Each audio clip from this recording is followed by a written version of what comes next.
In the beginning, before temples, before kings, before even the idea of history, there was only land and water breathing together under a soft Mesopotamian moon. The people who wandered here were not yet builders or rulers.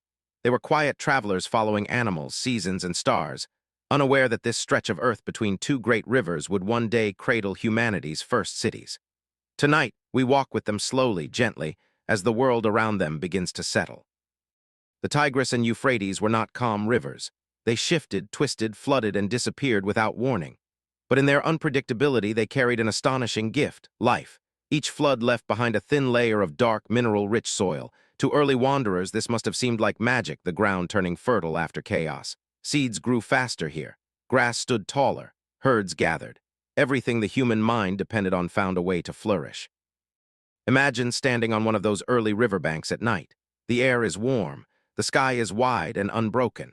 The only sound is water dragging itself across ancient mud. These early families would settle down just for a season, building small camps of reed huts.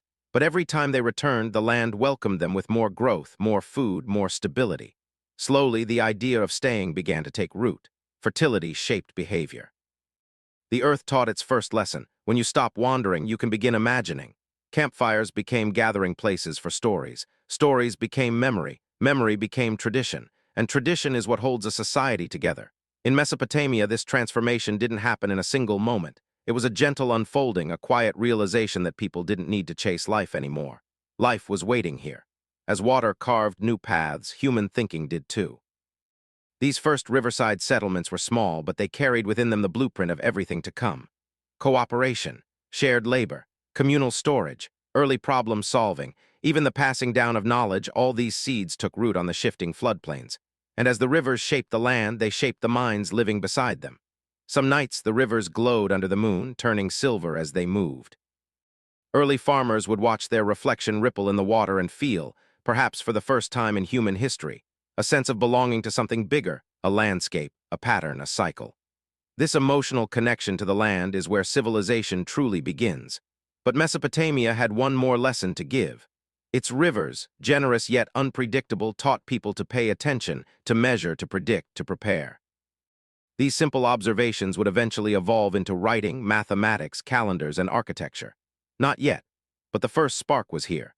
And so, as nighttime listeners drift into calm, this land becomes a character of its own, breathing, shifting, nourishing, and whispering to the first humans who dared to stay. In the soft chorus of insects, in the distant splash of water against reeds, civilization inhales for the very first time. Even now, as you listen in the quiet of your room, the ancient landscape invites you to slow down. To imagine cool river breezes drifting across open plains. To picture the gentle glow of early campfires reflecting on water. And to feel the calm certainty that every great story, even the story of humanity itself, begins with a single peaceful place that teaches us how to stay. Even in its silence, Mesopotamia reminds us that the first steps toward civilization were taken softly, patiently, beneath a timeless sky. For thousands of years, human life moved like the wind. Small bands drifted through open grasslands, following herds, gathering what the seasons offered, and leaving behind nothing but footprints that the rains soon washed away. Life was light, mobile, and endlessly shifting. Yet somewhere between the wide plains and the slow bends of the rivers, something began to change. It didn't happen in a single moment. It wasn't a decision or a discovery. It was more like a whisper, a quiet pull toward a new way of living. Imagine families arriving near the Tigris or the Euphrates after weeks of wandering. Their feet aching, their supplies low, their children weary from the long journey. Here, the land is softer. The air carries the scent of reed grasses bending in the wind. The rising sun glows gently on the water, and for the first time in a long time, they feel no need to hurry. They lay down their packs. They breathe. At first, these riverbanks are simply resting places where animals gather, where fish are easy to catch, and where the group can stay for a few nights without moving on. But staying a little longer becomes staying a little longer still.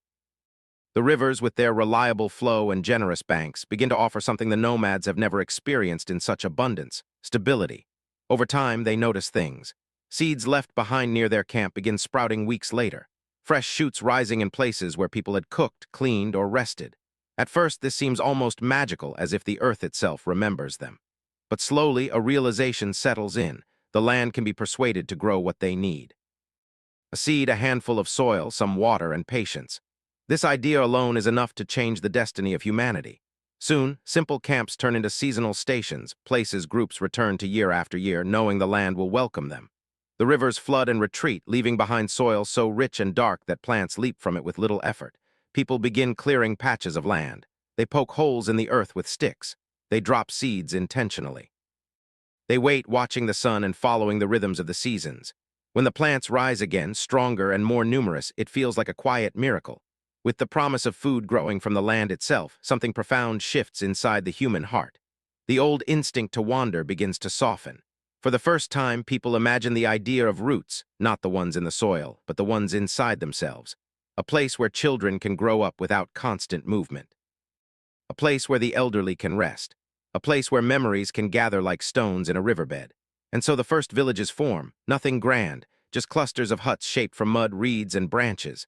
Simple shelters holding families, tools, baskets, and the first small stores of grain. These early settlements come alive with new rhythms, the thud of grinding stones, the splash of water jars being filled, the soft laughter of children running along the riverbanks.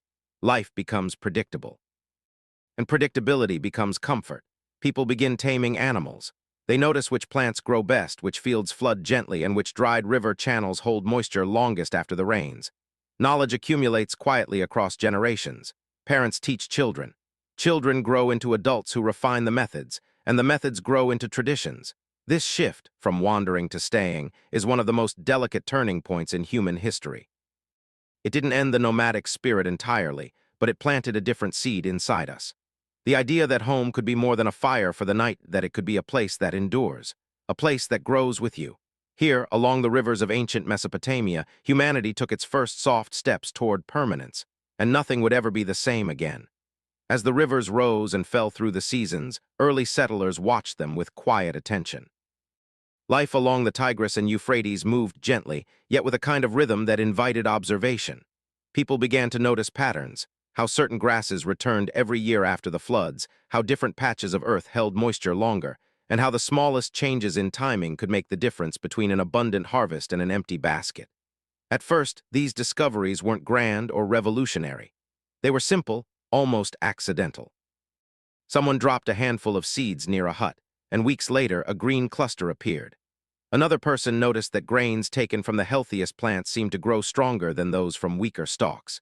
These small observations spread quietly through the village, passed from one person to another during shared meals, beside the morning fires, or while gathering reeds along the riverbank. Soon, tiny experimental plots began forming near their homes. They weren't like the wide, ordered fields we imagine today. These early patches of farmland were irregular, shapes molded by the curves of the river, the position of the huts, or the shade cast by nearby trees. Farmers tried different soils, tested different parts of the floodplain, and watched which areas welcomed the seeds most generously. Each attempt was a whisper of discovery, but growing plants wasn't enough. The villagers quickly realized that their greatest challenge and their greatest hope lay in the water itself. The rivers were powerful, unpredictable, generous one season and harsh the next. A sudden flood could sweep away weeks of work. A dry spell could starve the crops before they ever reached maturity. To survive, people had to learn not just how to sow the earth, but how to guide the water. This led to the first gentle attempts at irrigation. Not the vast canals of later empires, but narrow ditches carved with wooden tools or shaped by hand. Simple channels that nudged the river's flow toward the fields. At first they were clumsy, too shallow, too small, easily washed away. But slowly, generation by generation, the designs improved. A family might extend a little channel after watching water pool naturally in a hollow. Another group might block part of the riverbank with stones to slow the current. Over time, these experiments formed the earliest waterworks of human history. Imagine the atmosphere in these young villages: soft footsteps in damp soil, the quiet slap of water against clay pots, the faint rustle of new crops growing under the warm sun. Nothing was rushed. Nothing was loud. Agriculture sprouted not with fanfare, but with patience, the kind that only comes from living close to the rhythms of nature. People also discovered that the land had moods of its own. Some soils were too salty, some fields cracked under the sun, some patches grew plants but starved them of nutrients. Each challenge taught a lesson, and each lesson brought the community one step closer to mastery. They learned to rotate their plots, to rest parts of the land, to observe the sky, the wind, the insects. Farming was not just work, it was a relationship. And through this relationship, something extraordinary emerged. Food became more predictable, harvests grew larger. Villages began storing grain in clay containers, protecting it from weather and animals. The idea of planning, of thinking not just of today, but of next month, next season, next year, took hold. And with this long view of time, the seeds of civilization were quietly planted. In these early fields, in the soft dirt shaped by human hands, the future waited. Cities, writing, trade, temples, all of it began here with people watching the rivers, studying the earth, and trusting that life could grow where they chose to stay. Long before cities took shape on the plains of Mesopotamia, early settlers began noticing certain animals lingering near their camps. At first, it was little more than coincidence. Goats wandered close to feed on discarded husks. Sheep lingered in the gentler grasses near human fires. Wild cattle grazed the outskirts, drawn to the cleared ground where people had settled. But over time, a quiet relationship began to form, one based not on force, but on familiarity. People observed these animals the same way they watched the rivers and the soil, patiently without hurry. They noticed how goats could survive in harsh conditions, climbing rocky patches where crops could not grow. They saw how sheep followed one another in calm, predictable patterns, and how their wool could be gathered without harm. And cattle, powerful yet peaceful, carried immense strength in their slow, steady movements. Each species offered something unique: milk, meat, hides, labor, warmth, gifts that would become essential long before anyone imagined cities or kingdoms. At first, these animals were simply tolerated guests. But slowly, humans began guiding them, offering salt, water, and bits of harvested grain. The animals returned again and again until their presence felt as natural as the rivers themselves. Around morning fires, villagers began to speak of these creatures not as passing wildlife, but as partners in the unfolding story of their lives. Children learned each goat's temperament. Elders recognized the sound of a restless cow before a storm. Through these small interactions, a sense of companionship formed. The real shift began when people realized these animals could stay with them, not just for a season, but through an entire lifetime. They built small enclosures near their homes to protect the herds at night. They guided the animals to fresh grazing spots during the day. The simple act of walking with them, observing them, and caring for them created a bond deeper than survival. It became routine, ritual, and comfort. In the gentle glow of early mornings, the village would stir with soft sounds. The bleating of young goats searching for their mothers, the rumbling breath of cattle rising from the grass, the quiet footsteps of herders moving among them. These moments stitched humans and animals together, making their partnership feel like a natural extension of the land itself. The flow of life was slower here, peaceful, pastoral, and filled with steady rhythms that soothed the senses.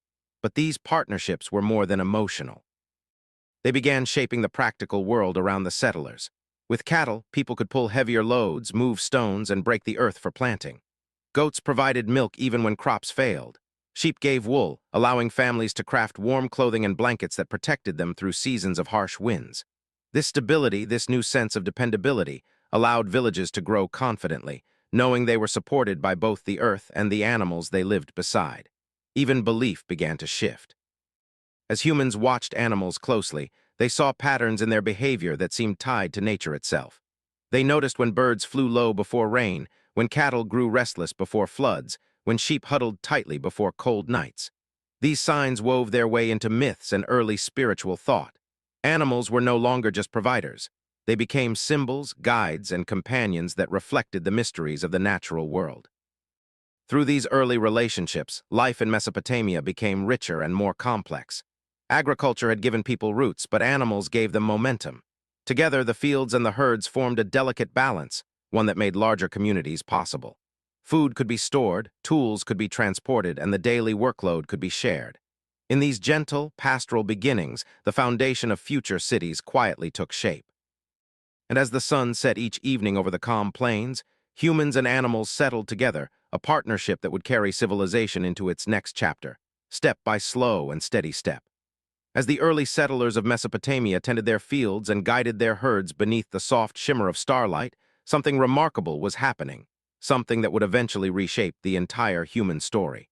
It wasn't a single invention, nor a sudden discovery. Instead, it was a quiet alignment of natural forces, coming together with perfect patience. The land between the Tigris and Euphrates held a combination of gifts that no other place on earth offered at that moment in time. The rivers were the beginning of everything. They flowed with a rhythm older than memory, rising with snowmelt from distant mountains and spreading across the plains in seasonal floods. When the waters slipped away, they left behind dark, rich soil, filled with nutrients that made seeds flourish with little encouragement. To early settlers, this must have felt like a miracle, a landscape that renewed itself each year without being asked. In a world where most regions offered harsh, unpredictable climates, Mesopotamia provided consistency, predictability, a kind of natural generosity that invited human beings to stay, to plant, and to dream beyond tomorrow.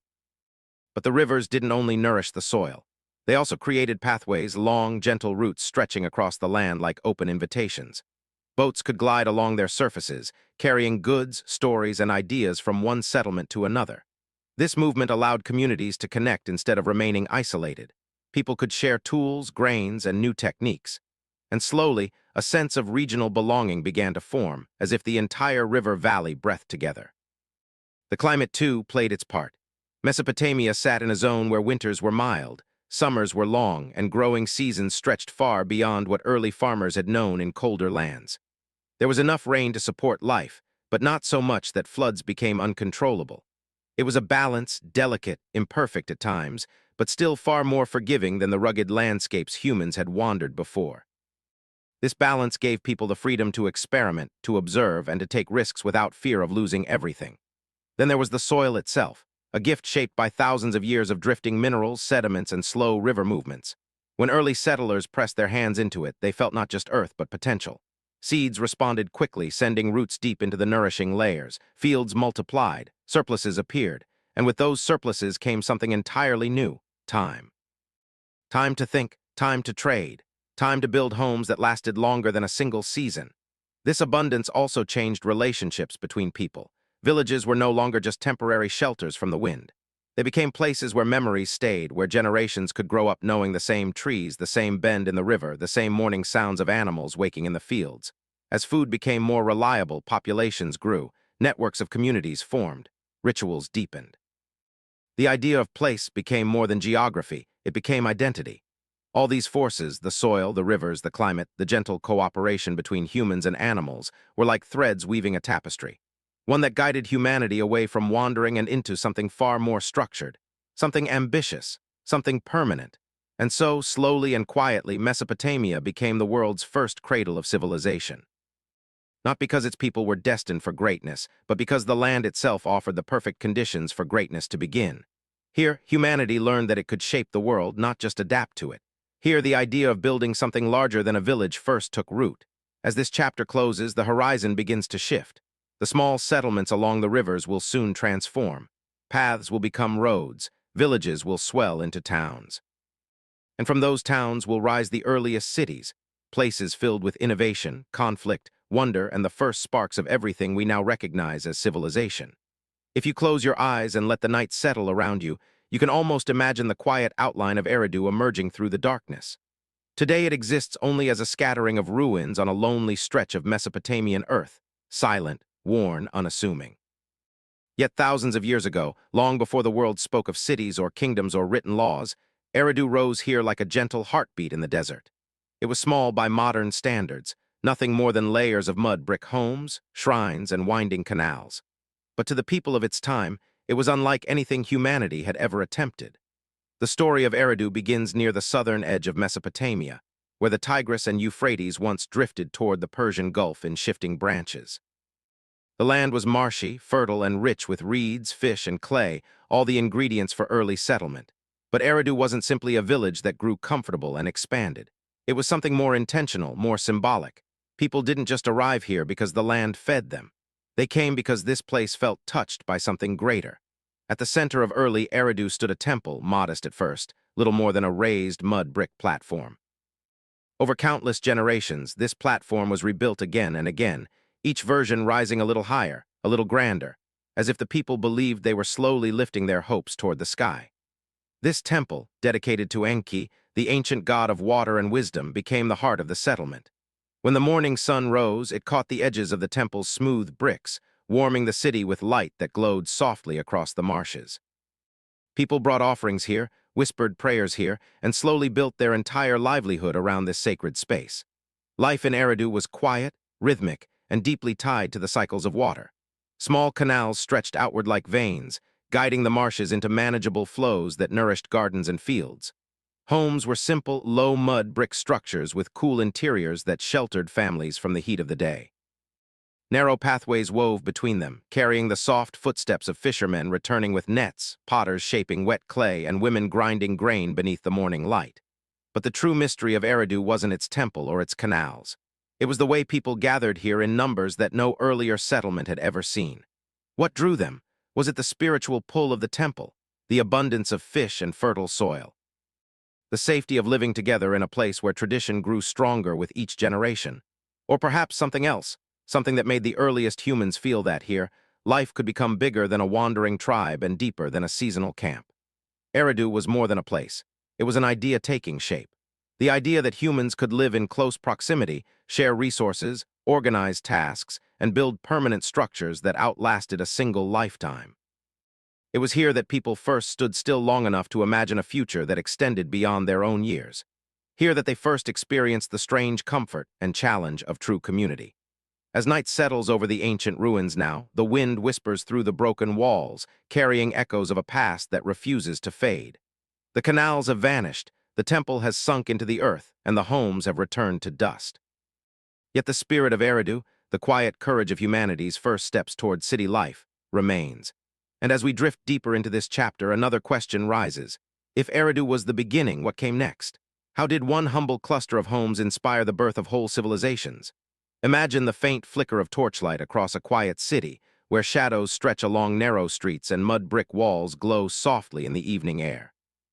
In these early settlements of Mesopotamia, something remarkable began to take shape. Not just homes, not just temples, but the first hints of deliberate urban design. Unlike scattered camps or villages, these cities were beginning to be carefully arranged, with thought given to where people lived, worked, and gathered. The layout of streets, the placement of communal spaces, and the positioning of temples all spoke of an emerging understanding that organization could enhance life itself. At the heart of every early city there was a temple, rising slightly above the surrounding homes. These sacred spaces were more than religious centers. They became anchors for the settlement, around which streets curved and houses clustered. Paths were no longer random tracks worn by wandering feet. They were planned routes, guiding residents to marketplaces, grain storage, and workshops. Even in the soft nighttime glow, one could sense a quiet rhythm, an invisible order designed to make daily life smoother, safer, and more predictable. Administrative spaces began to appear, small clusters of rooms where decisions were quietly recorded on clay tablets, sometimes with simple marks at first, later evolving into cuneiform writing. Here, scribes documented the movement of goods, the allocation of food, and the management of labor. These areas were the city's memory, its quiet nerve center, ensuring that life could continue smoothly even as more people arrived. Imagine walking past one of these rooms at night. The air smells faintly of damp clay, and the soft scratching of a reed stylus on wet tablet echoes in the quiet. Even homes began to show specialization. Some were designed for large families, others for artisans and craftsmen who needed workshops nearby. Courtyards opened to catch the evening breeze, while small storage rooms kept grain and provisions safe from both heat and pests. The night reveals a pattern. Narrow streets give way to wider avenues where community gatherings might take place. Small squares hint at markets, and tiny pathways curve toward canals that supply water and life to the entire settlement. It is astonishing to consider who first made these decisions. Who looked at a field of mud and reeds and imagined an organized settlement that could function day after day, generation after generation. This early urban planning was not guided by architects with blueprints, but by practical needs, observation, and trial. People noticed what worked, where water pooled, which directions wind traveled, how neighbors interacted. Slowly, patterns emerged, and what was once a collection of huts became a coherent environment. The careful design also reflected the social structure of the city. Temples stood elevated, commanding respect. The homes of skilled workers clustered in specific areas. Communal spaces invited shared activity. The city itself taught people how to live together, subtly guiding interactions, fostering cooperation, and ensuring that daily life ran with minimal friction. Even at night, walking through these torch-lit streets, one could feel the deliberate hand of early planners shaping the flow of human life. As we let our imagination drift along these streets, we see that urban planning was not just practical. It was an expression of aspiration. It whispered that life could be organized, that communities could flourish, and that human ingenuity could mold the environment without destroying its harmony. Each street, each building, each canal became a testament to careful thought and gentle foresight, laying the groundwork for civilizations yet to come. And as we close our eyes and wander past these early streets, the thought lingers. Who knew, in the quiet glow of these torch-lit nights, that cities themselves could teach humans to live together? And how would this lesson grow into the vast urban worlds of the future?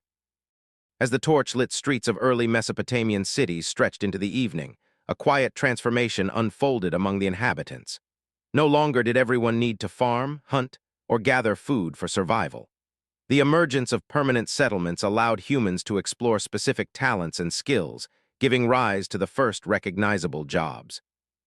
Imagine a potter shaping clay in a soft courtyard, the rhythmic motion of hands pressing against wet earth creating vessels that would store grain, water, and oil. Nearby, a weaver sits at a loom, threads intertwining into fabrics that would clothe families and decorate homes. Each individual's focus begins to define their role within the larger community, and slowly, a delicate hierarchy begins to take shape. In these early cities, craftsmen were just the beginning. Traders walked carefully along narrow streets and bridges, carrying goods from distant villages, linking one city to another, and ensuring the flow of essential resources. Their presence introduced the concept of exchange, a value beyond mere survival. Scribes quietly inscribed records on clay tablets, chronicling transactions, recording births, and documenting the passage of seasons. Though their work was subtle, it was vital, preserving memory and knowledge that would bind the city together. Even at night, one can imagine the faint glow of oil lamps illuminating these tiny offices, the scratching of styluses marking the earliest forms of organized communication. Religious life intertwined with labor as priests tended temples, performed rituals, and guided citizens through ceremonies. Their influence extended beyond worship, often mediating disputes or advising leaders. In these quiet hours, it is easy to sense that power and prestige were beginning to cluster around certain roles. Not everyone shared equal status, and the seeds of social hierarchy were carefully planted. Families connected to scribes, priests, or successful traders enjoyed privileges that others did not, creating subtle divisions that would ripple through generations. Even within these structures, children learned from observation. Young apprentices watched the potters, weavers, and carpenters, absorbing skills that would define their place in society. The city itself became a classroom, teaching its residents not just survival but the value of specialization. In a world without machines, every hand mattered, every skill was treasured, and every action contributed to the collective life of the community. It is mesmerizing to imagine the quiet rhythm of evening life, the gentle hum of workshops, the clinking of clay against stone, the soft footsteps of traders carrying wares home. What makes this period remarkable is how naturally these roles organized human identity. People began to understand themselves not solely as survivors, but as artisans, merchants, scribes, or spiritual guides. Each identity carried both pride and responsibility, creating a complex web of interdependence. The city breathed through its people, each task linking one life to another, forming an invisible network of cooperation and hierarchy. This complexity, while subtle, was the very foundation of civilization's growth. It fostered innovation, encouraged skill refinement, and laid the groundwork for governance, taxation, and law. Even as night deepened, one could sense the quiet pulse of inequality.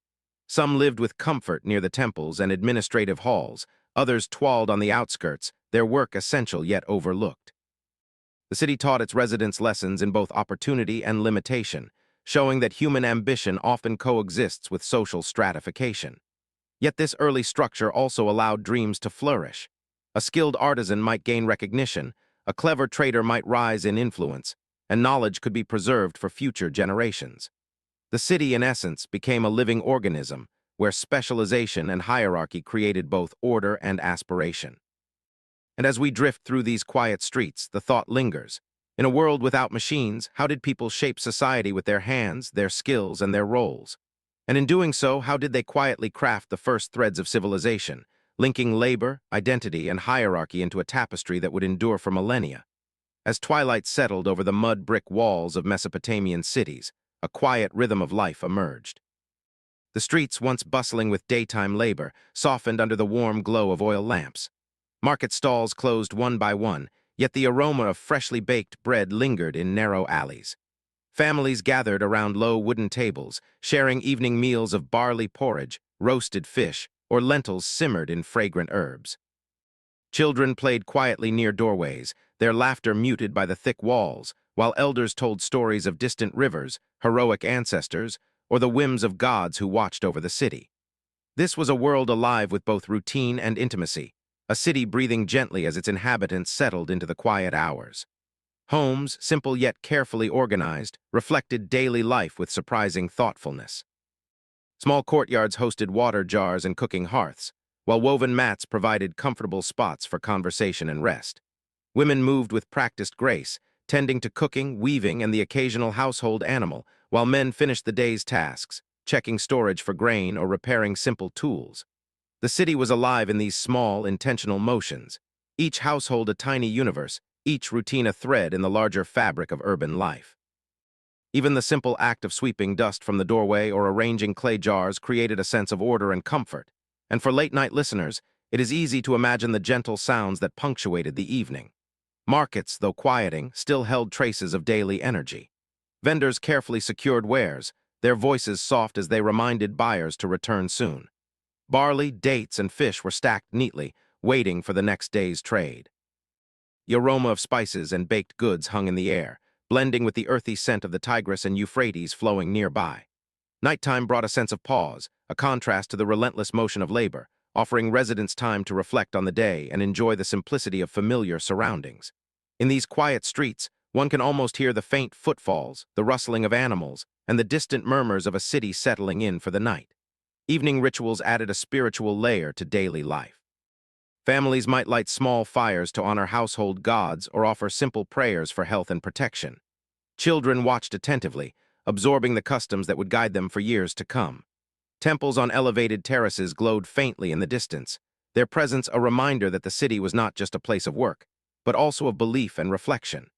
The gentle interplay of mundane tasks and spiritual observances created a rhythm that was soothing, meditative, and deeply human. It is here in these quiet moments that the emotional heart of the city becomes clear. Social connections thrived quietly as well. Neighbors exchanged greetings, shared small gifts, or helped each other with chores. Craftsmen admired one another's work, while apprentices absorbed techniques with wide-eyed curiosity. Every interaction, though simple, reinforced a sense of community. The city, though structured and hierarchical, also nurtured intimacy, care, and shared experience. These small bonds made life meaningful and offered a gentle reassurance that, even in a world shaped by labor and order, humanity could thrive in connection. And as the moon climbed above the riverbanks, the city seemed to sigh in contentment. Streets dimmed, lamps flickered low, and families drifted toward sleep. The hum of daily life faded into a soft lullaby of distant waters, rustling reeds, and the occasional low bleat of a city animal. Listeners can imagine themselves walking through these alleys, tasting the aromas, hearing the whispers, and feeling the pulse of humanity in its earliest urban form. In the quiet of this first civilization, one wonders, what made the ordinary nights of Mesopotamia so profoundly human? And how did these simple, shared moments of food, family, and ritual shape the heartbeat of civilization itself? As dawn broke over the fertile plains between the Tigris and Euphrates, the first rays of light revealed the quiet grandeur of Sumerian city-states. Uruk, Lagash, Kish, each rose from the flat landscape like a living monument. Mud brick walls catching the morning glow, canals reflecting the early light, and streets slowly awakening to the rhythm of human ambition. These were not mere settlements. They were expressions of identity, each city claiming the favor of particular gods, each developing its own customs, and each striving to outshine its neighbors. The land itself seemed to breathe with the pulse of civilization, fertile soil giving life to ambition, innovation, and culture. For nighttime listeners, this world unfolds gently, a vast tapestry of emerging human order, illuminated not just by sun but by imagination. The Sumerians were the first to understand that cooperation and competition could coexist. City-states, though relatively small, developed complex social systems, with rulers, priests, and councils working to maintain harmony while subtly asserting dominance. Listeners can imagine city walls towering over bustling markets, temple terraces where priests chanted softly, and canals carefully engineered to nourish crops and transport goods. Innovation was born quietly in small decisions. The standardization of weights, the first signs of writing etched into clay, and the construction of towering ziggurats reaching toward the heavens. These early achievements were the fingerprints of a civilization learning to define itself, a civilization that would leave echoes for millennia. Each city-state cultivated a sense of divine purpose. The city of the moon god Nana, celebrated its deity with festivals, offerings, and carefully orchestrated rituals. Uruk, famed for its walls, and the legendary King Gilgamesh, projected pride and ambition in every architectural decision, while Kish and Lagash experimented with governance and trade. Citizens, though humble in their daily lives, lived under a shared understanding that they were part of something larger, part of a city chosen to thrive, innovate, and endure. For those listening in the quiet of night, this creates a serene fascination. The ordinary and extraordinary intertwined, as people carved meaning from mud, water, and devotion. Competition between cities quietly drove progress. Trade routes connected distant Sumerian states, bringing goods, ideas, and subtle rivalries. A new irrigation technique in one city could inspire improvements in another. A festival or architectural marvel might spark jealousy or admiration, leading to further refinement of culture and infrastructure. Listeners can almost feel the soft hum of human ingenuity, the quiet energy that transformed a handful of villages into organized city-states capable of art, science, and governance. It is in these subtle currents, often invisible to the eye, that the first lessons of civilization emerged. Yet life was not just work and ambition.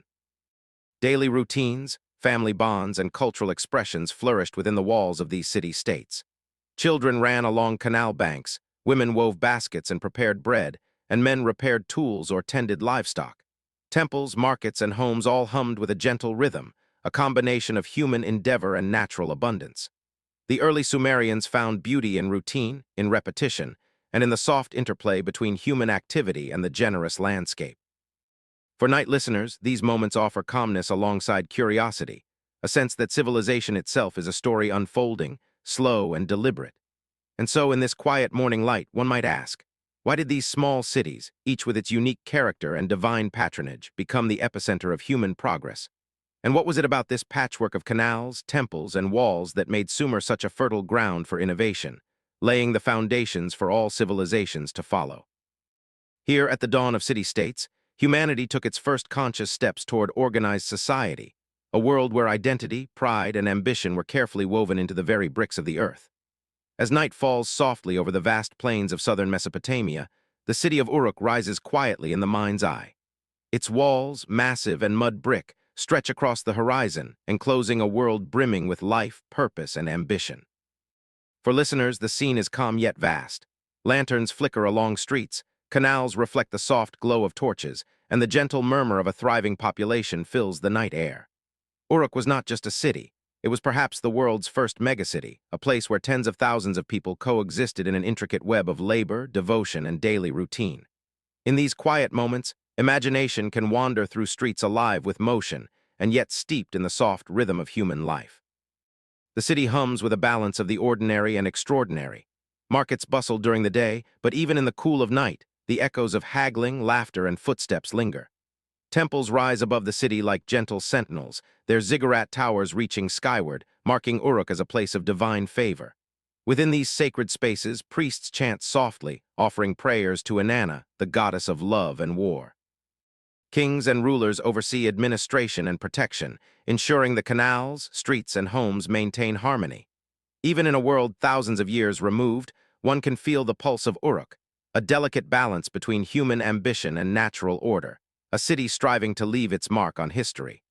Uruk was also a birthplace of stories that would echo for millennia. The first inklings of the Epic of Gilgamesh were whispered here, tales of kings, heroes, friendship, and mortality forming in the minds of scribes. Clay tablets, carefully inscribed, captured these early legends, preserving the human desire to understand life, death, and the world itself. For night listeners, this evokes a sense of wonder. How one city with its walls, canals, and temples could nurture the earliest seeds of storytelling that still captivate us today. It was a place where the mundane tasks of city life intertwined with imagination, where everyday survival met timeless myth. Population growth brought both vitality and quiet challenges.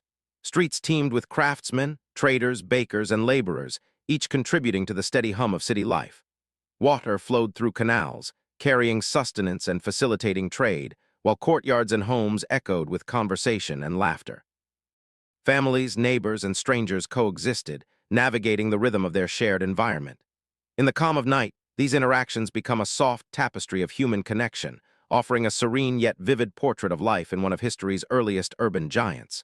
For listeners seeking a blend of curiosity and relaxation, Uruk provides both, the marvel of human achievement and the gentle comfort of routine. The city's walls were not merely defense, they symbolized order and identity. Citizens of Uruk understood they belonged to something larger than themselves, a living network of culture, labor, and devotion. In imagining the nighttime cityscape, the gentle sway of reeds along the canals, the flicker of torchlight on mud bricks, the soft murmur of distant voices, one senses how Uruk shaped not only its inhabitants but the very idea of a city. Listeners are invited to drift along its streets, imagining the first public spaces, the markets where goods and ideas circulated, and the quiet moments where myths were born and recorded for eternity. And so one might wonder, what did it feel like to live in the world's first great city, surrounded by walls, temples, and the energy of tens of thousands of souls? How did Uruk cultivate not only population and trade, but the very art of storytelling, leaving a legacy that continues to inspire millennia later? In Uruk, humanity learned to dream collectively, to organize complexity into beauty, and to balance the extraordinary with the ordinary, a turning point that would change the world forever. As the soft glow of torches flickers across the streets and temples of Sumer, a quieter revolution is taking place, one that does not echo with the sounds of labor or trade, but with the subtle scratching of reed styluses on soft clay. In the cool calm of a Sumerian workshop, a scribe presses wedge-shaped marks into wet tablets, recording the day's trade, the harvest, or the distribution of grain. These small, deliberate impressions, seemingly mundane, mark the dawn of writing, a tool that will quietly reshape the world. Listeners can imagine the gentle rhythm of stylus on clay, the faint smell of sun-baked mud, and the meditative patience that transforms utility into legacy. Initially, writing exists as a practical companion to city life. It tracks resources, notes debts, and logs the flow of goods along canals and marketplaces. Farmers, traders, and administrators rely on these simple symbols to maintain order and ensure fairness. Yet in these small, methodical records, one senses the birth of something much greater, a way to preserve human thought beyond memory, to create permanence in a fleeting world. The night air carries whispers of innovation, as if the city itself pauses to admire the quiet power of these etched signs. For listeners seeking calm curiosity, there is a soothing rhythm in imagining this gentle revolution, where every wedge pressed into clay is a bridge between fleeting moments and eternity. Gradually, writing escapes the purely practical realm. Scribes begin recording myths of gods and heroes, turning ephemeral stories into timeless narratives. Tales of Gilgamesh, Inanna, and the great floods emerge, not shouted across marketplaces, but captured silently in clay, waiting for generations to read and reflect. Astronomy, mathematics, and early law codes also find their home in these inscriptions. Each tablet becomes a quiet monument to human thought, an attempt to understand the world and one's place within it. Listeners can drift through this imagined library of clay, feeling both the calm of night and the awe of intellectual discovery, sensing how civilization deepens with each mark. Writing also introduces secrecy and power. Scribes hold knowledge that others cannot read, guarding records, contracts, and omens. They are the quiet custodians of civilization, shaping memory and influencing decision-making without a raised voice. In imagining their calm, focused work, one appreciates the subtle authority embedded in literacy itself, a slow pulse underlying the visible life of the city. The nighttime listener is invited into this intimate world, where the soft scratch of a stylus carries both practical purpose and profound influence, connecting the ordinary with the extraordinary. The act of recording transforms perception itself. What was once ephemeral, transactions, stories, events, becomes permanent, navigable, and transmittable. A festival celebrated today can be remembered centuries later. A law issued in the city hall can guide distant generations. In the hush of night, one can picture clay tablets stacked gently in quiet corners, inscriptions gleaming faintly in torchlight, each telling a story of human ingenuity and persistence. It is a world where symbols birth understanding, where civilization's backbone takes shape quietly yet irrevocably. And so one might wonder, how did simple marks pressed into clay evolve into the first language of human civilization? What secrets and wisdom did these early scribes preserve, shaping the thoughts and lives of countless generations? In this quiet, night-bound moment, the listener feels the calm marvel of creation itself. Writing is no longer merely marks on clay. It is the bridge between people, the keeper of stories, and the foundation on which all future knowledge will rest. a gentle yet profound testament to the human desire to communicate, remember, and dream. As the night drapes its calm over the Sumerian city-states, a different kind of order quietly takes shape. Beyond the bustling markets and flickering torchlight, a figure emerges whose presence shapes both the physical and spiritual life of the people, the king. Unlike the tyrants of later imagination, these early rulers were often seen as mediators, chosen to maintain harmony between the gods above and the humans below. They walk among the temples, overseeing ceremonies, ensuring that offerings reach the gods and that festivals follow their proper cycles. Their authority is both sacred and practical, a delicate balance that keeps society aligned with cosmic expectations. For the night listener, there is a soothing rhythm in imagining this calm, deliberate stewardship, where power is exercised not through noise or force, but through careful guidance. The role of the king extends beyond ritual. These rulers organize the first bureaucracies, subtle systems that quietly maintain order in growing cities.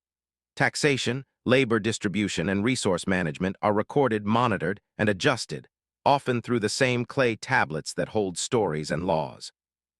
Officials and scribes work under the king's guidance, ensuring that grain flows to storage, canals are maintained, and trade is conducted fairly. One can almost hear the soft shuffle of feet and the faint scratching of styluses as the machinery of governance hums gently in the background. Nighttime listeners, especially those curious about human organization, can appreciate the calm efficiency that allows sprawling urban centers to function without chaos. Alongside these practical systems, early law codes begin to emerge. These are not harsh decrees imposed abruptly, but structured frameworks for justice, conflict resolution, and property rights. Through them, the king guides the people in a shared understanding of fairness, often invoking divine authority to reinforce compliance. Imagine a quiet Sumerian evening where disputes are settled, agreements are recorded, and the city breathes in a harmonious rhythm. The law, like the flowing rivers outside the city walls, provides structure and nourishment for the civilization. In this, the night listener can feel both the security and the awe of living in a society where human ingenuity and divine belief intersect. Kingship also reflects the values and priorities of the people. The early monarchs are often patrons of agriculture, trade, and construction, ensuring that canals remain navigable, granaries are stocked, and temples are maintained. Their power is exercised subtly, through influence, example, and careful oversight rather than force alone. This measured approach allows cities to flourish while preserving a sense of stability and continuity. Listeners drifting into sleep can picture the quiet dignity of these leaders walking through torch-lit streets, aware of their sacred duty to maintain both cosmic and social balance. Ultimately, these first governments set the foundation for all subsequent political systems. They transform loose settlements into structured societies, linking divine belief, human labor, and civic administration into a single harmonious framework. One can reflect on the thought that while kingdoms will rise and fall, the idea of organized governance was born quietly, in the soft, deliberate steps of Sumerian kings and the careful records kept by their scribes. In the calm of night, listeners are invited to witness this evolution of authority, feeling both the human desire for order and the comforting rhythm of civilization in motion. And so we wonder, why did early societies place trust in kings to maintain cosmic balance?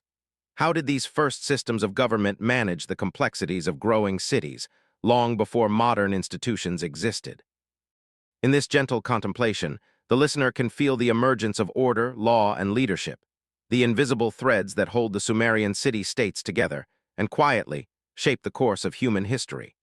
As twilight deepens over the plains of southern Mesopotamia, the once bustling city-states of Sumer begin to show quiet signs of wear. The fields that once yielded abundant harvests now strain under the weight of constant planting. Soil exhaustion creeps in subtly, leaving traces in the diminished green of crops and the occasional empty granary. Canals, meticulously dug and maintained for generations, start to silt up, slowing the vital flow of water that made life possible. At the same time, tensions between neighboring city-states quietly flare into skirmishes. Though the battles are not loud or epic in scale, they disrupt trade routes, strain alliances, and remind the people that even the greatest achievements are delicate, held together by effort, ingenuity, and luck. Nighttime listeners, wrapped in the gentle cadence of this story, can almost feel the soft rustle of dry fields, the muted footsteps along silted canals, and the faint echo of disputes fading into the distance. Yet Sumer does not disappear in a dramatic collapse. Instead, it wanes slowly, its influence trickling into the next ages of Mesopotamian history. In quiet temples and scribes' workshops, the achievements of Sumer endure. Clay tablets continue to preserve cuneiform writing, capturing stories, laws, and records that will inspire generations to come. The blueprints for canals, granaries, and city layouts are studied and refined by those who follow.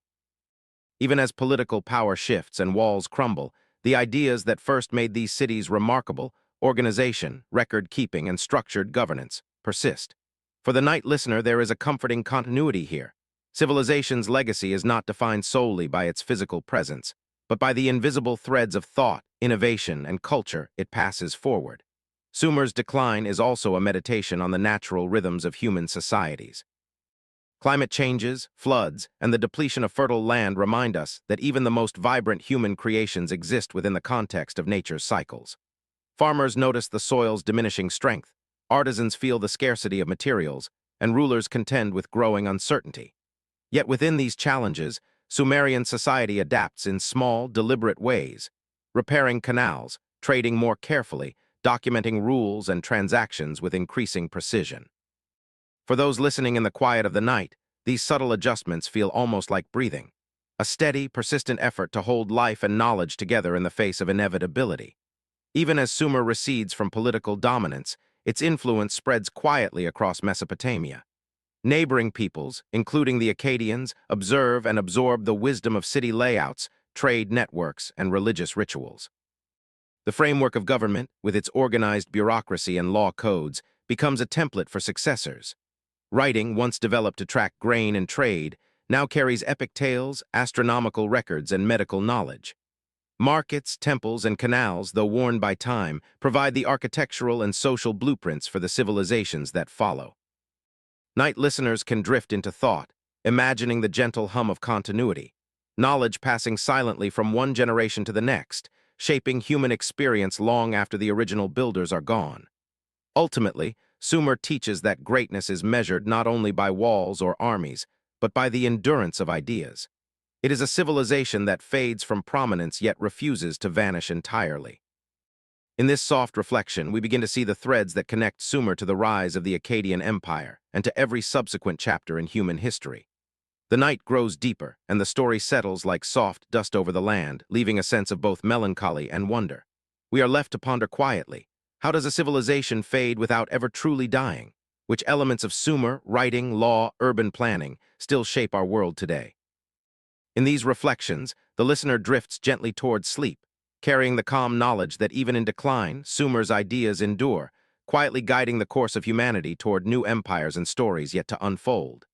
In the soft haze of early Mesopotamian mornings, before the canals gleam and the markets stir, a child was born whose story would echo across the centuries. His name was Sargon, though even that carries mystery, as if history itself whispers the details only slowly. He came from uncertain origins, a background obscured by time and legend. Some accounts tell of a child set adrift in a basket on a river, others hint at humble beginnings in the shadow of city walls. What is clear, however, is that this boy, ordinary in appearance, possessed a spark that would set him apart from all others. For the night listener, there is a gentle fascination in imagining Sargon's early days, walking quietly along riverbanks, observing traders, farmers, and the rhythm of life in the small settlements that had risen after Sumer's decline. As he grew, Sargon served as a cupbearer, a role that seemed simple yet offered a unique window into power. Behind the king's table, in the soft flicker of torchlight, he learned not only manners and ceremony, but also the subtle dynamics of trust, influence, and opportunity. It was a world of quiet observation, where a single conversation or a carefully chosen gesture could alter the course of destiny. Listeners may picture the gentle clinking of cups, the murmurs of advisors, and the low hum of courtly life, all of it forming the silent classroom where Sargon first studied the art of leadership. Here, the narrative eases into contemplation, how ordinary circumstances, when approached with attention and intelligence, can quietly set the stage for extraordinary achievement. Yet Sargon's rise was never assured. The world he navigated was complex, marked by rival city-states, shifting alliances, and lingering Sumerian influence.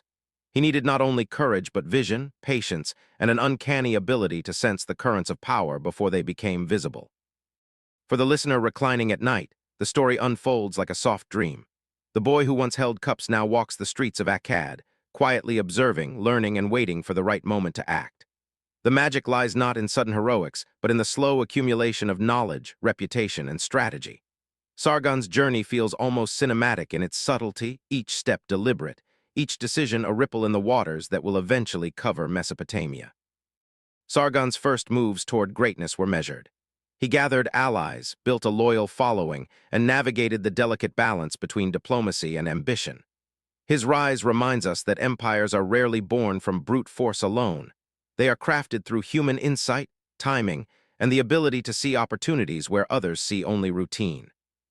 Nighttime listeners can imagine quiet meetings in candle-lit rooms, whispered plans exchanged in corners, and the hush of strategy that precedes history-altering actions. It is in these calm, intimate moments that Sargon's character takes shape, showing a humanity behind the grandeur. Even as Sargon ascends, the story emphasizes reflection and patience over spectacle. There is an enduring awe in how someone with nothing in the way of formal status, military inheritance, or wealth could become the architect of the world's first empire. His story is both inspiring and soothing, offering the listener a slow, deliberate rhythm, a life that grows, learns, and transforms quietly, yet inevitably, into something monumental.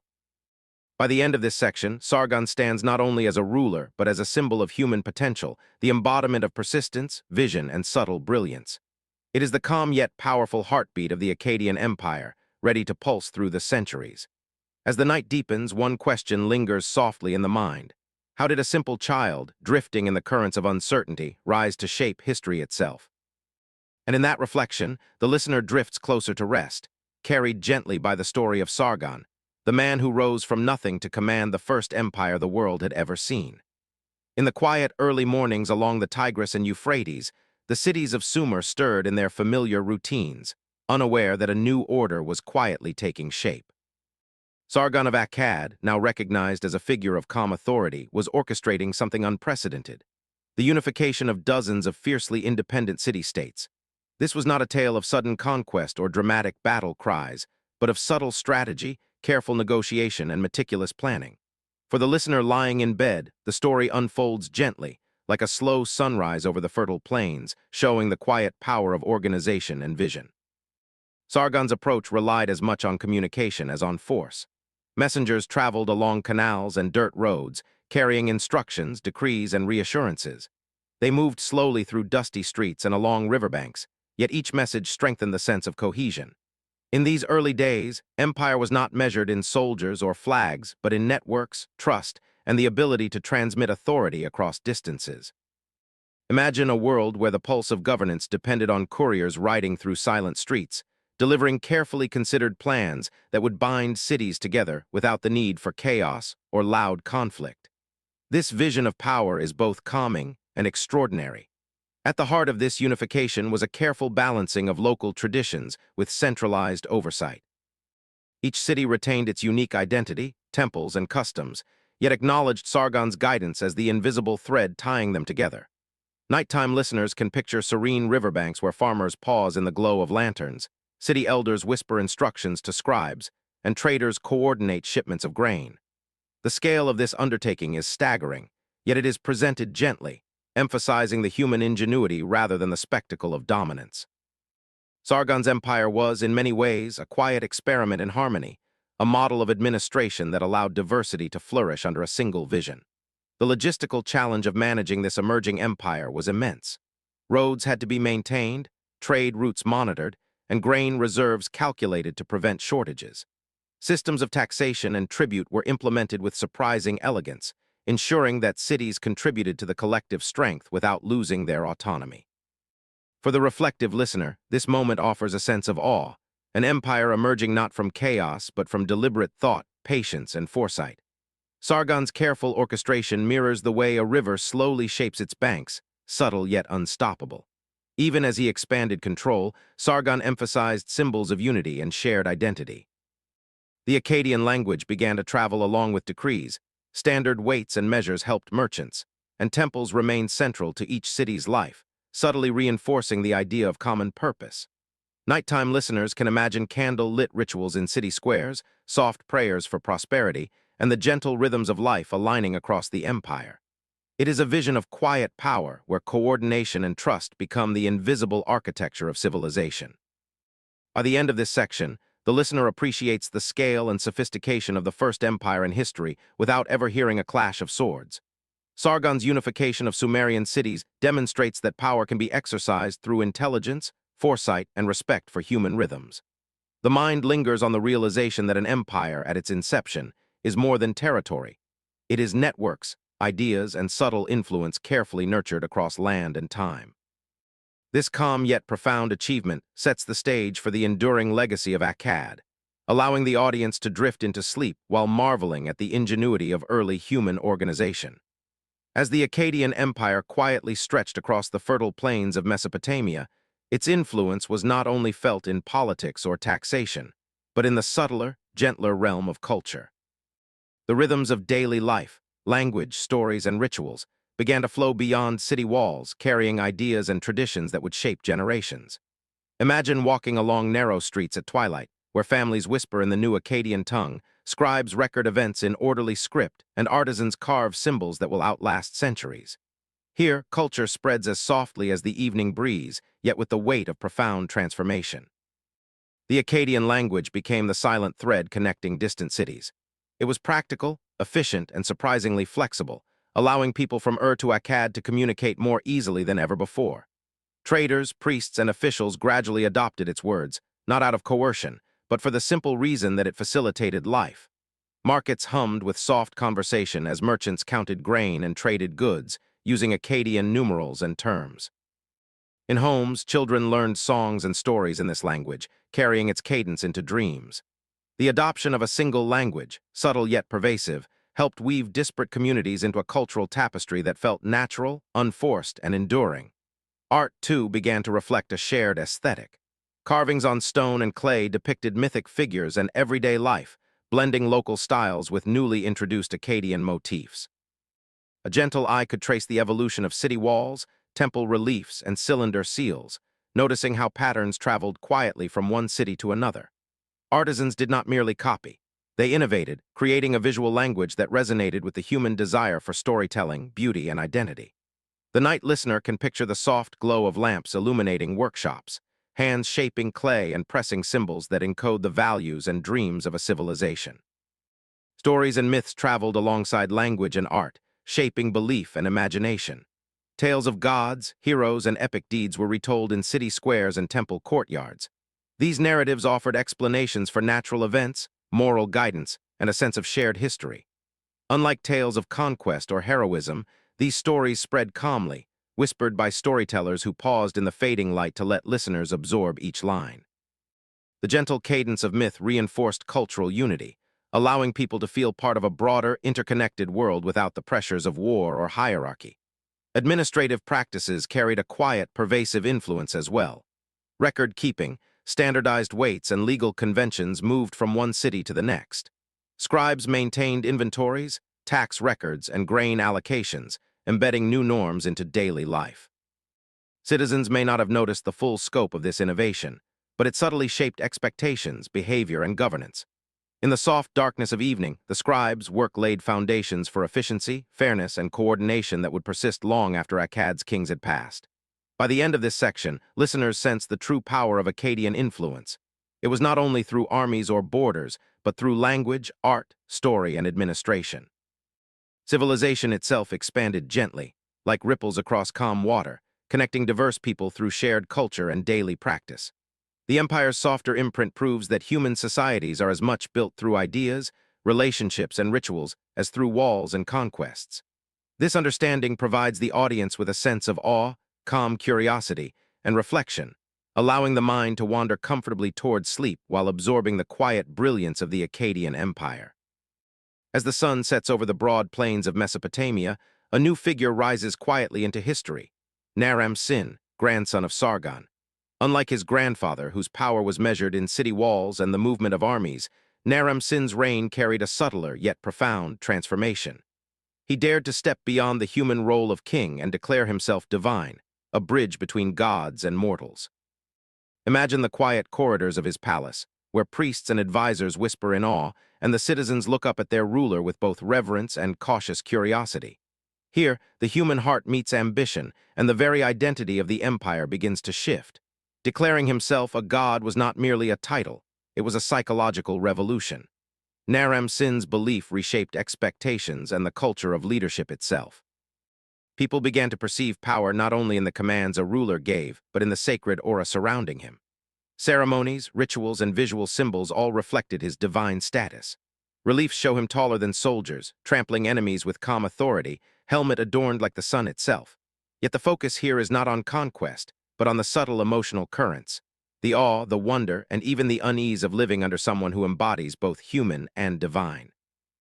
This era also illuminates the fragility hidden within the seeming strength of empire. The belief in god-kings carried immense weight, but with it came delicate balances.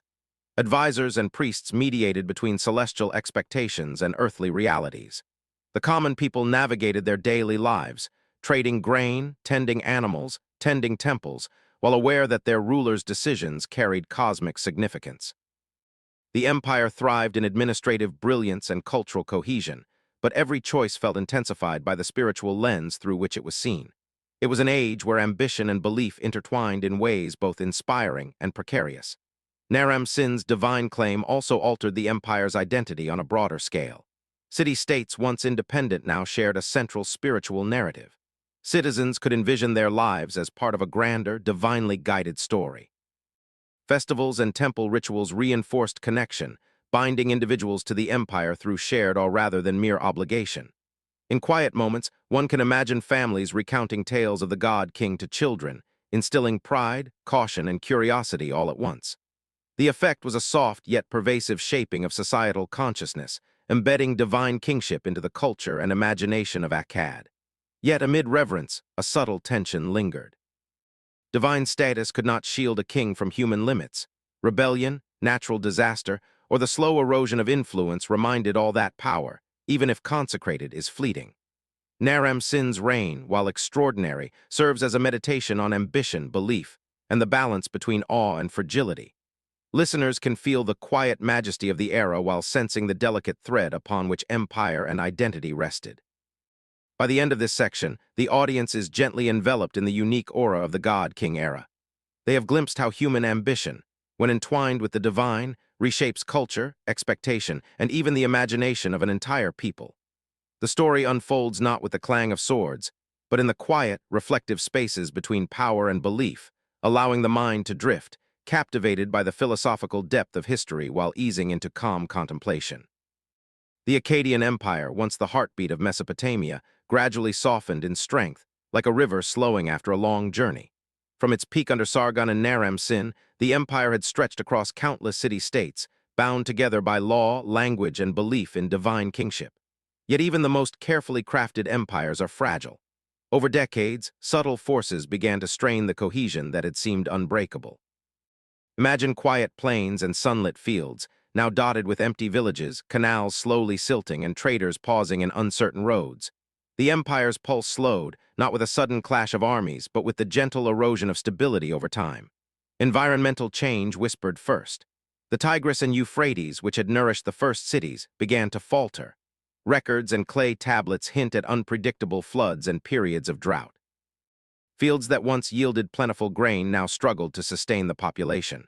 The reliance on irrigation networks, so vital to early city life, revealed its vulnerability. When rivers faltered, so did communication, food distribution, and confidence. The land itself, a silent witness to the empire's glory, now reminded its inhabitants of nature's power over human designs. In these moments, listeners can imagine the quiet anxiety settling over villages and towns alike, a slow, pervasive concern that grows in the shadows of prosperity. Alongside environmental stress, internal strain intensified. The empire had grown vast, and governing distant cities became increasingly complex. Messenger routes stretched long and fragile, local leaders sometimes defied orders, and the subtle tensions between city-states quietly simmered. Ordinary life continued, families tending livestock, merchants trading in markets. But underlying these routines was an invisible pressure, the sense that something immense was slowly unraveling.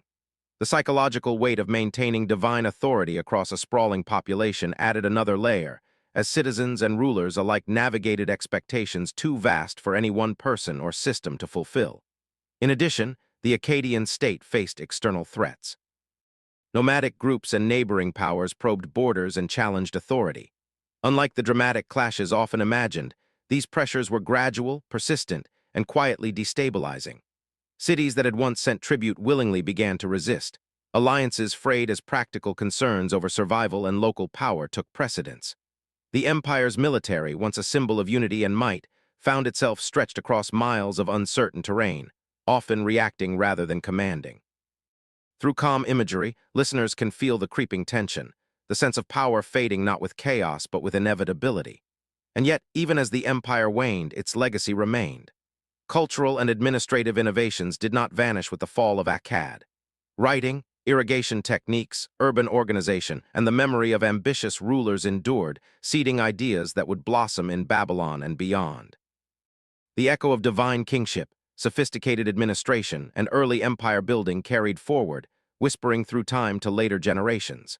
In the quiet of the night, the audience can sense that the empire's story is not a simple end, but a transformation, gently fading into the foundation of the next great civilization. By the conclusion of this section, listeners drift through the calm reflection of an empire's rise and subtle decline. The narrative invites a meditative perspective, allowing the mind to absorb lessons of impermanence, ambition, and legacy. As the story slows, attention naturally shifts forward to the emerging Babylonian civilization, setting a gentle yet compelling bridge for the next chapter. Here, history is experienced not with sudden shocks, but with the serene, poetic unfolding of human achievement and its inevitable, delicate fall. In the heart of Mesopotamia, nestled between the Tigris and Euphrates, lay Babylon, a city that for centuries had been quiet, small, and unassuming. Its walls were modest, its streets unremarkable, and its people lived the ordinary rhythms of river life, tending fields, trading small goods, and honoring the gods in humble temples.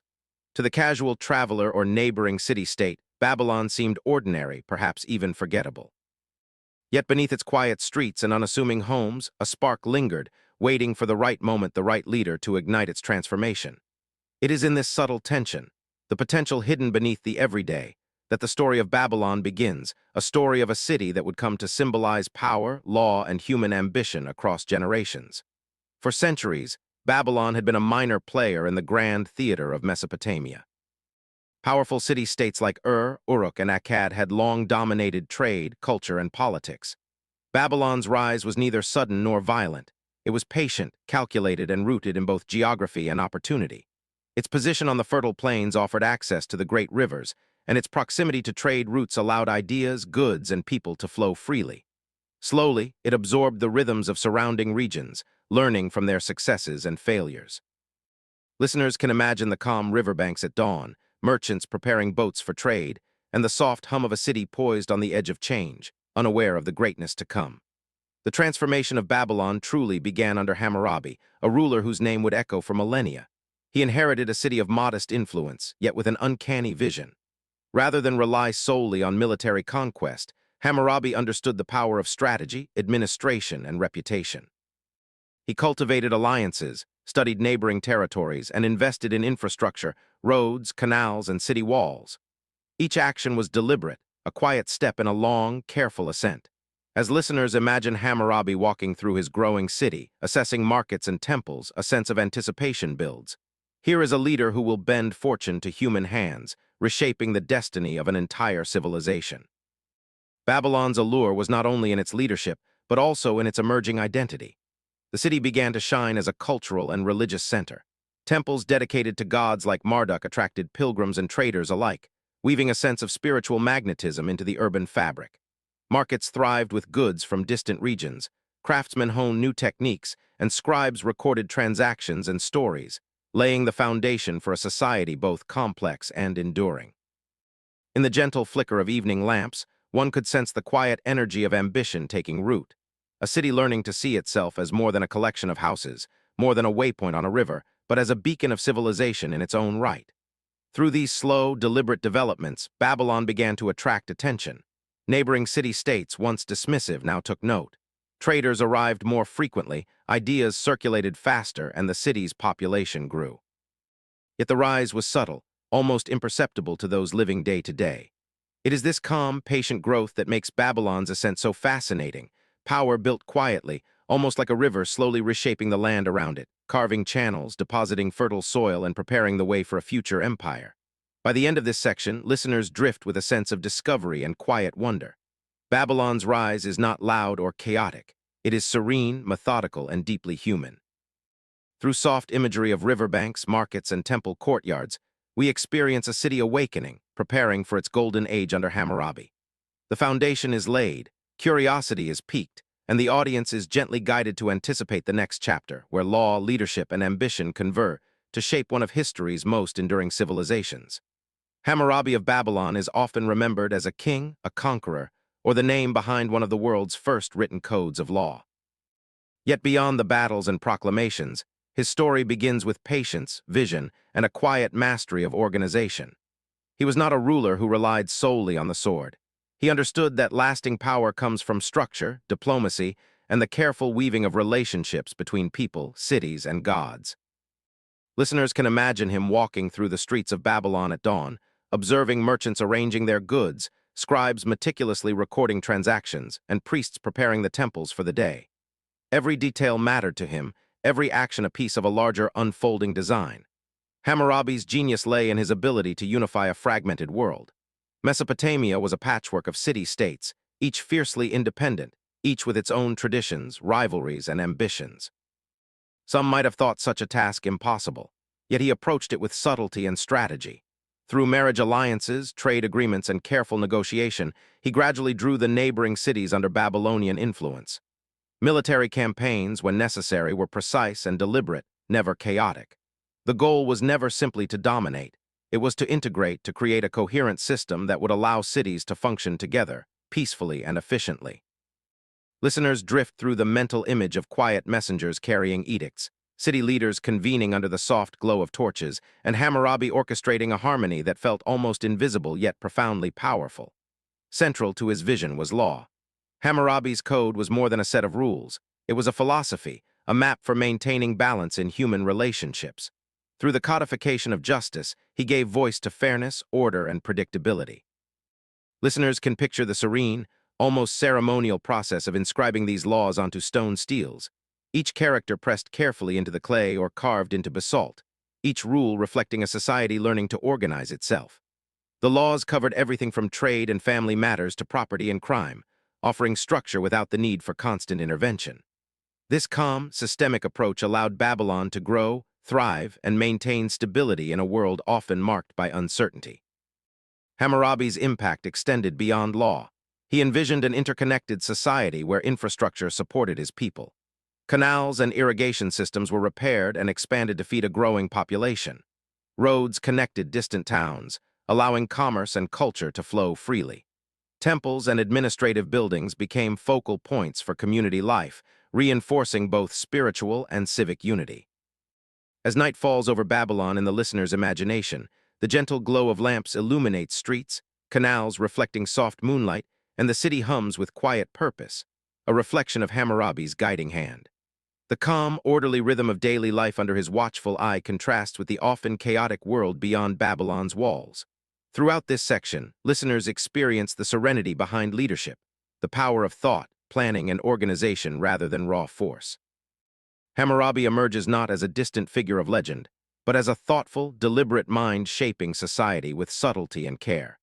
The allure lies in his quiet effectiveness, the way a single vision can ripple through countless lives without dramatic spectacle.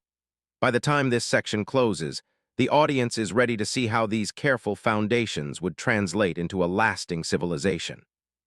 Hammurabi's calm, meticulous governance becomes a lens through which we understand the enduring strength and influence of Babylon, inviting the listener to drift deeper into both history and reflection. In the quiet heart of ancient Babylon, a stone stele stood tall, bathed in the warm glow of the morning sun. On its smooth surface, carefully carved in neat cuneiform, were the laws of Hammurabi, the first written code designed to guide the lives of thousands. Imagine the serenity of those early mornings, with merchants and citizens pausing to read the engraved symbols, aware that these marks would govern trade, family, work, and justice. The code was more than words.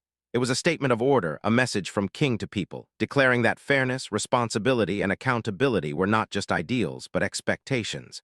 Why place laws in stone where everyone could see them? The answer is simple yet profound. By making the rules visible, Hammurabi transformed private ethics into public knowledge. It allowed the same standards to apply to the rich and the poor, the powerful and the humble. Listeners can picture townsfolk pausing by the stele, tracing the carved characters with their fingers, learning the acceptable ways to act in business, marriage, and community life. Each law was designed to maintain balance, preventing quarrels before they erupted, and giving a framework for resolving disputes calmly and predictably. The code itself offers a window into the daily rhythms of Mesopotamian life. It speaks of debts and loans, property rights, family responsibilities, and even labor conditions. For example, if a builder erected a house that collapsed and caused harm, the law demanded compensation, an early recognition of responsibility and accountability. If a merchant cheated a customer, there were penalties designed to restore fairness. By examining these details, listeners feel the humanity of ancient Babylon, people striving to live together under a common understanding, learning to coexist through rules that were clear and widely respected. The stele becomes more than a stone monument. It transforms into a silent guide, whispering the rhythms of community life across centuries. Hammurabi's code also shows the subtle balance between justice and hierarchy. Punishments often reflected the status of both the offender and the victim, yet the framework encouraged fairness in all interactions. Listeners can envision scenes of scribes copying the laws, officials gently explaining regulations to citizens, and families internalizing societal expectations, all under the calm shadow of Babylon's structures. This was law as a living, breathing presence, shaping behavior not through fear alone, but through clarity and consistency. In a time before police forces or courts as we know them, the stone itself was a constant reminder of order and structure. Beyond the legal text, the code reflects a broader worldview. Hammurabi begins with the invocation of the gods, framing the laws as divinely sanctioned, linking morality with governance. This spiritual dimension reassured citizens that rules were not arbitrary, but part of a cosmic balance, a reflection of fairness as ordained by higher powers. As listeners imagine the quiet hum of temple life and the flicker of torchlight illuminating Babylon's streets at night, they sense the calm authority these laws provided. People could live with confidence, knowing the expectations and consequences, guided by both king and deity. By the end of this section, the audience grasps how an iconic achievement, carving law into stone, transformed society. Hammurabi's code was more than ink or memory. It was permanence, a symbol of civilization's ability to organize, plan, and care for its citizens. Listeners drift into a sense of awe, reflecting on the timeless impact of rules that shaped life long before modern governments existed. It is a quiet marvel, the first whisper of order echoing through the streets of Babylon, offering insight, reassurance, and the gentle calm of structured society. As the sun dipped toward the horizon, the streets of Babylon softened into the warm glow of evening. Dust from the markets settled, and families returned to their homes, carrying baskets of bread, dried fish, and fresh vegetables. The air was rich with the mingling scents of simmering stews and the faint smoke of cooking fires. Imagine the gentle clatter of clay pots, the laughter of children playing in the alleys, and the murmured greetings between neighbors. In this calm, ordinary life, the heartbeat of Babylon pulsed, not through grand monuments or battles, but through the steady rhythm of daily existence. Inside homes, simple comforts shaped the evenings. Families shared meals on low benches, breaking bread together, savoring the flavors of barley, dates, and onions. Parents told quiet stories of ancestors and heroes, their voices soft but full of wonder, keeping alive the memories of their city and its gods. Children watched with wide eyes, learning not just about survival, but about values, customs, and the invisible threads that bound the community. Listeners can almost hear the gentle patter of small feet and the soft rustle of woven mats, creating a comforting, sleep-friendly imagery of domestic life. Trade and learning played a subtle yet vital role. Merchants returned from the bazaars with clay tablets, rare spices, and delicate pottery, recounting the day's exchanges. Scholars, scribes, and temple students lingered over tablets in the flickering torchlight, practicing writing or observing the stars, quietly expanding the knowledge that would define generations. Even amidst routine, Babylonian life held curiosity and growth. Every child learning cuneiform, every apprentice practicing pottery, contributed to the ongoing hum of civilization. For listeners, this slow unfolding creates a peaceful sense of continuity, life moving forward, deliberate, gentle, and meaningful. Music and ritual punctuated daily life with moments of reflection and calm.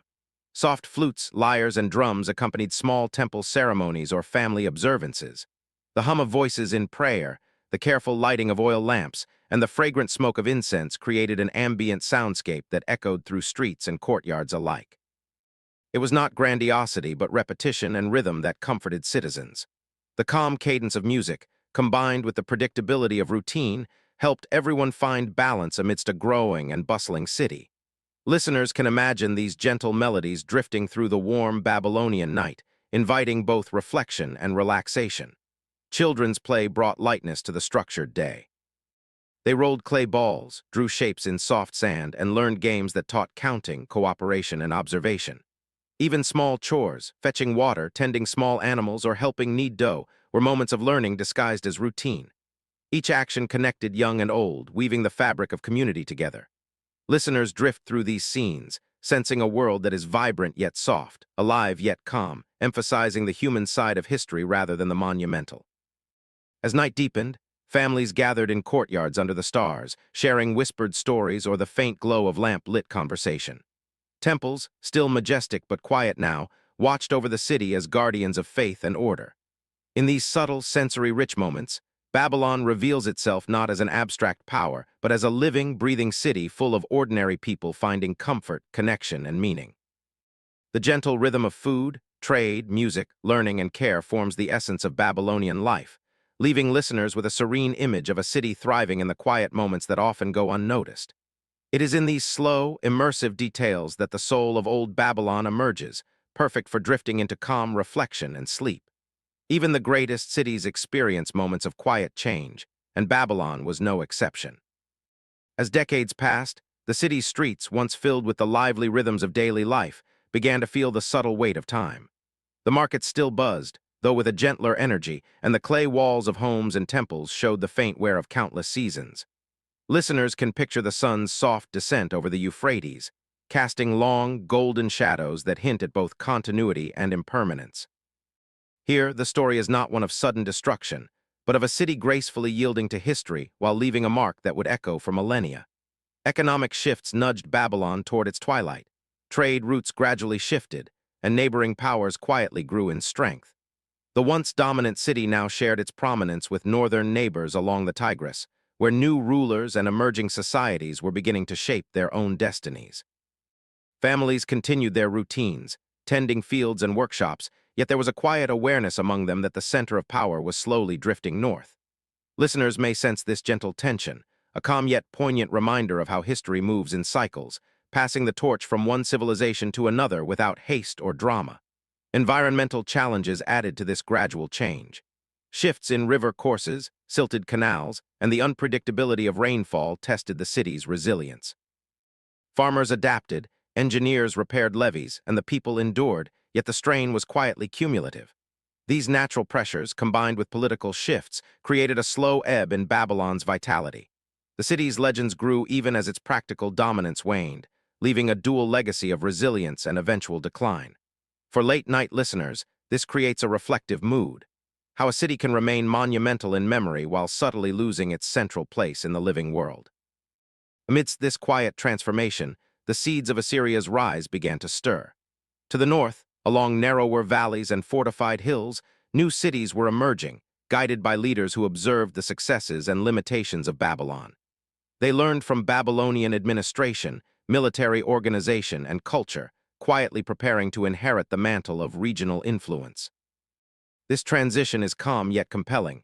It is not the clash of armies, but the patient accumulation of knowledge, strategy, and vision that sets the stage for the next era. Listeners can imagine the northern rivers glinting in the sun, carrying the promise of future empires while Babylon continues its dignified decline. Culturally, Babylon remained a beacon even in retreat. Scholars still studied cuneiform, priests performed nightly rituals, and artisans crafted exquisite goods. Songs and stories continued to echo through temples and courtyards, preserving the city's identity for those who came after. Even as political power shifted, the legacy of law, literature, and urban sophistication radiated outward, informing neighboring societies and the generations to come. For insomnia-driven history enthusiasts, these details create a soothing yet intellectually engaging atmosphere. A city may fade in influence, but its spirit endures in subtle ways. As night fully enveloped Babylon, lanterns flickered in homes and temples, mirroring stars that had guided travelers and dreamers for centuries. The city's walls and towers seemed quieter, yet their presence was deeply felt, a gentle reminder that history often moves in waves, with every rise paired with a decline. The northern lands beckoned, promising new stories, new rulers, and new legacies. For listeners, this section invites calm reflection on impermanence, continuity, and the beauty of civilizations that leave enduring marks even as the world around them changes. Babylon's collapse is thus not an ending, but a quiet prelude to the dawn of Assyria, where the story of Mesopotamia continues, whispering through time in soft, mesmerizing currents. High in the rugged hills of northern Mesopotamia, a quiet power was stirring. The city of Ashur, perched along the Tigris, seemed modest at first glance, temple spires rising above simple mud brick homes, the soft murmur of river currents threading through its streets. Yet within this calm landscape, the seeds of a mighty empire were quietly germinating. Listeners can imagine the early mornings, with sunlight glinting off river waters and casting gentle gold upon the city walls, hinting at both serenity and purpose.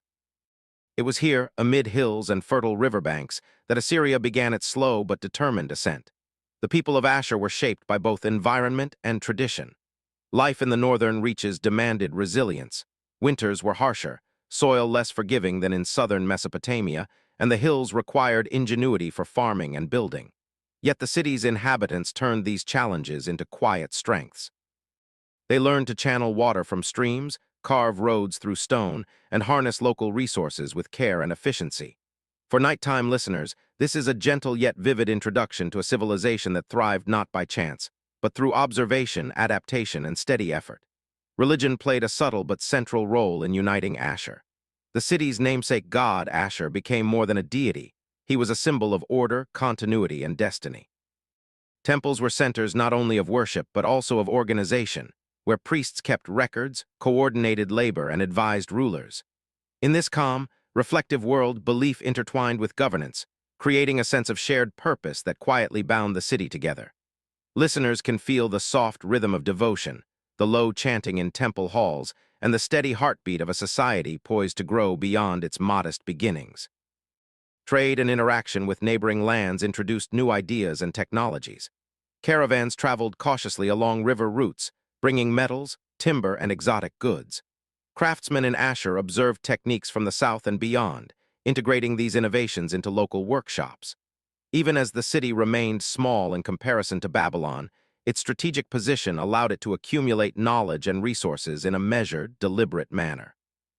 For reflective viewers, the story emphasizes how quiet preparation and observation often precede great historical leaps, showing that empire building begins long before any armies march. Leadership in Ashur emerged through careful, calculated governance. Early kings balanced diplomacy and planning, encouraging agriculture, fortification, and trade while nurturing the city's spiritual and civic identity. Unlike dramatic portrayals of conquest, this period's narrative is subtle. Power is built in records, canals, and agreements as much as in walls or weaponry.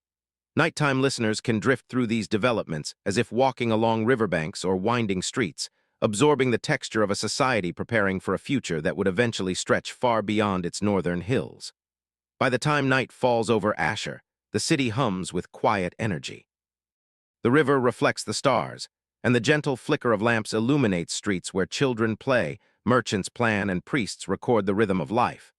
This calm but purposeful setting establishes the foundation for what Assyria will become, a civilization of order, innovation, and quiet power that will eventually dominate the ancient Near East. Listeners, guided through this soft, immersive landscape, feel both relaxation and curiosity, a perfect balance that lulls the mind while encouraging reflection on how a modest city can become the seed of an empire. Ashur's awakening is thus not a thunderous event, but a whisper of destiny, inviting us to witness the quiet origins of one of history's most disciplined and enduring civilizations. As twilight settles over the vast plains of Mesopotamia, the city of Babylon stirs with quiet purpose. It is here, along the winding banks of the Euphrates, that Nebuchadnezzar II begins his vision of a city reborn. For the nighttime listener, imagine the river reflecting the dim glow of fires from mud brick homes, while craftsmen quietly measure stone and mix mortar, laying the foundations of monuments that will echo across centuries.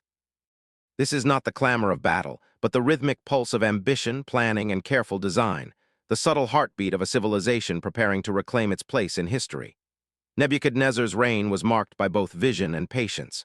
Rather than immediately resorting to conquest, he nurtured the city's spirit, fostering stability and prosperity.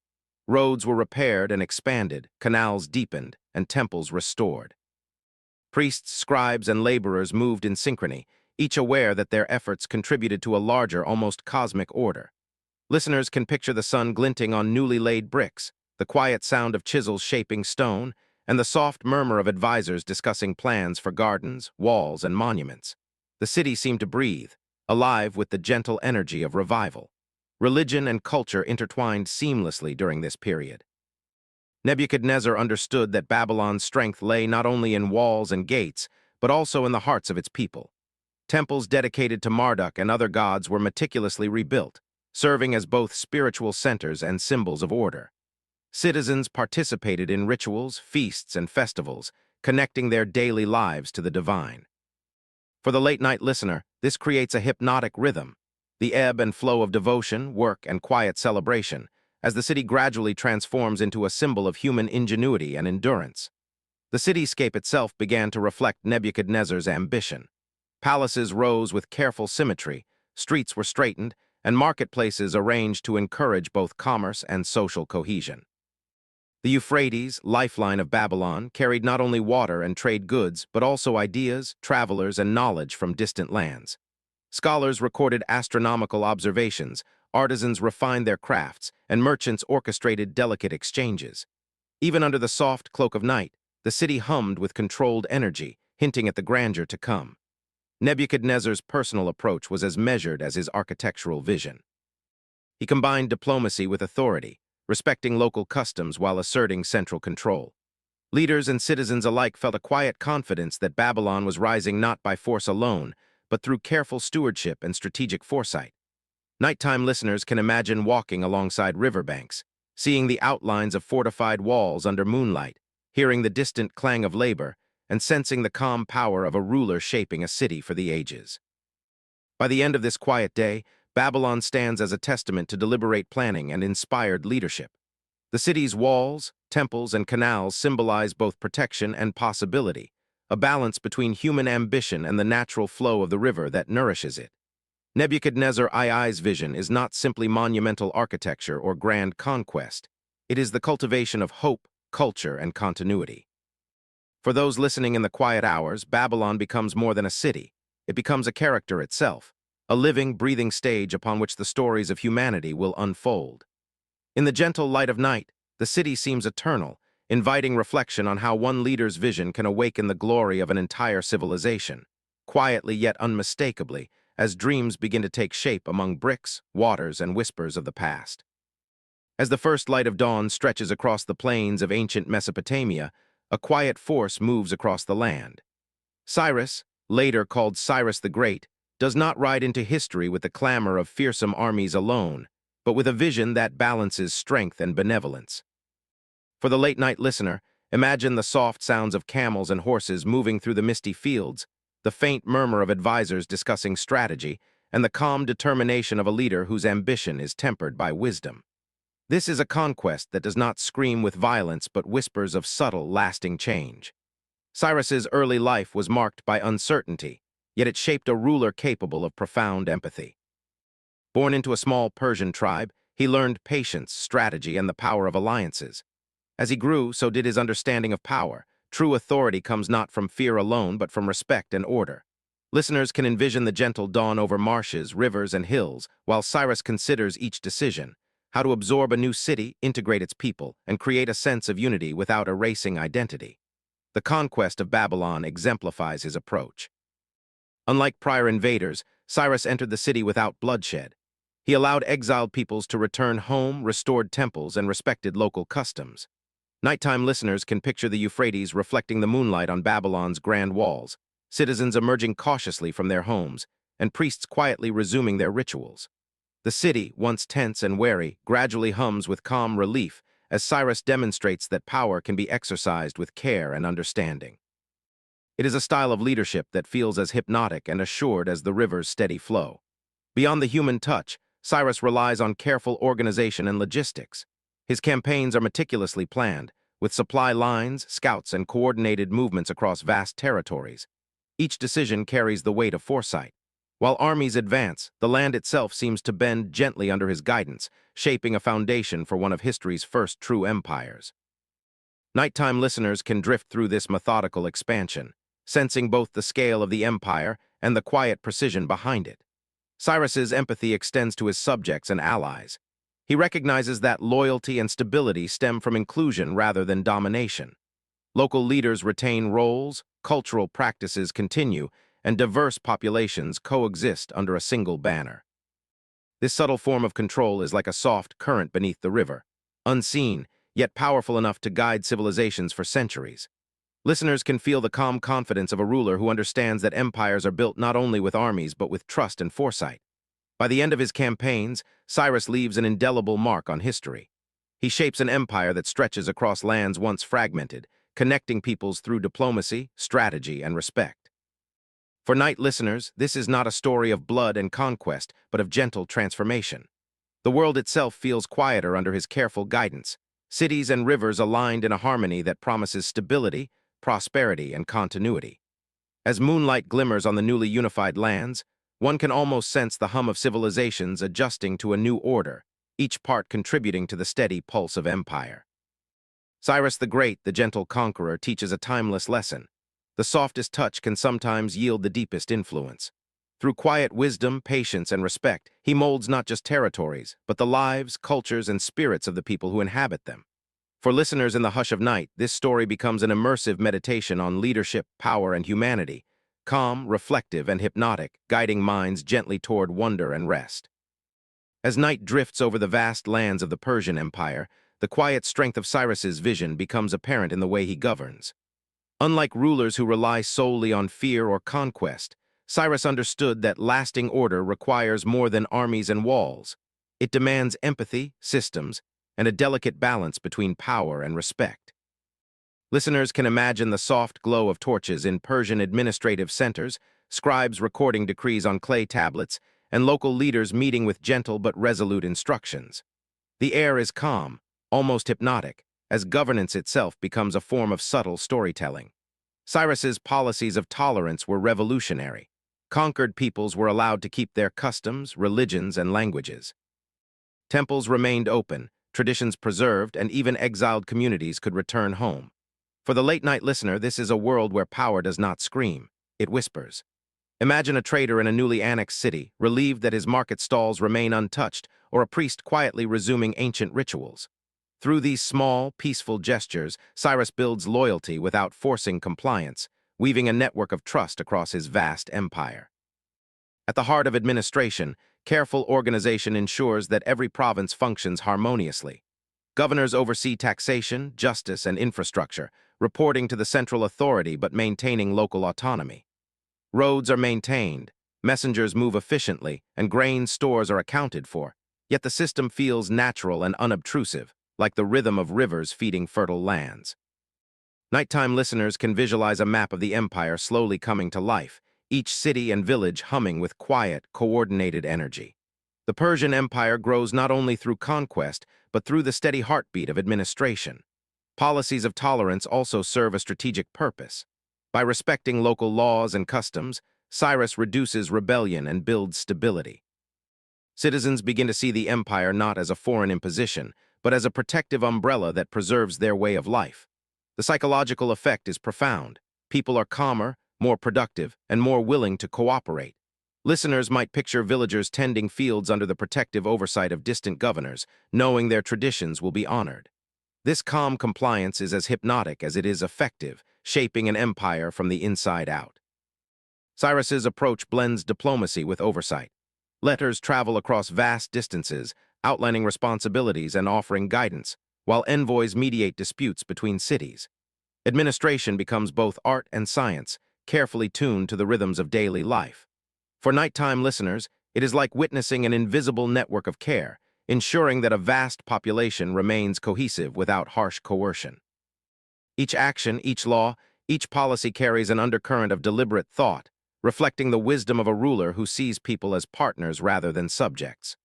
Through these policies, the Persian Empire achieves unity and diversity simultaneously.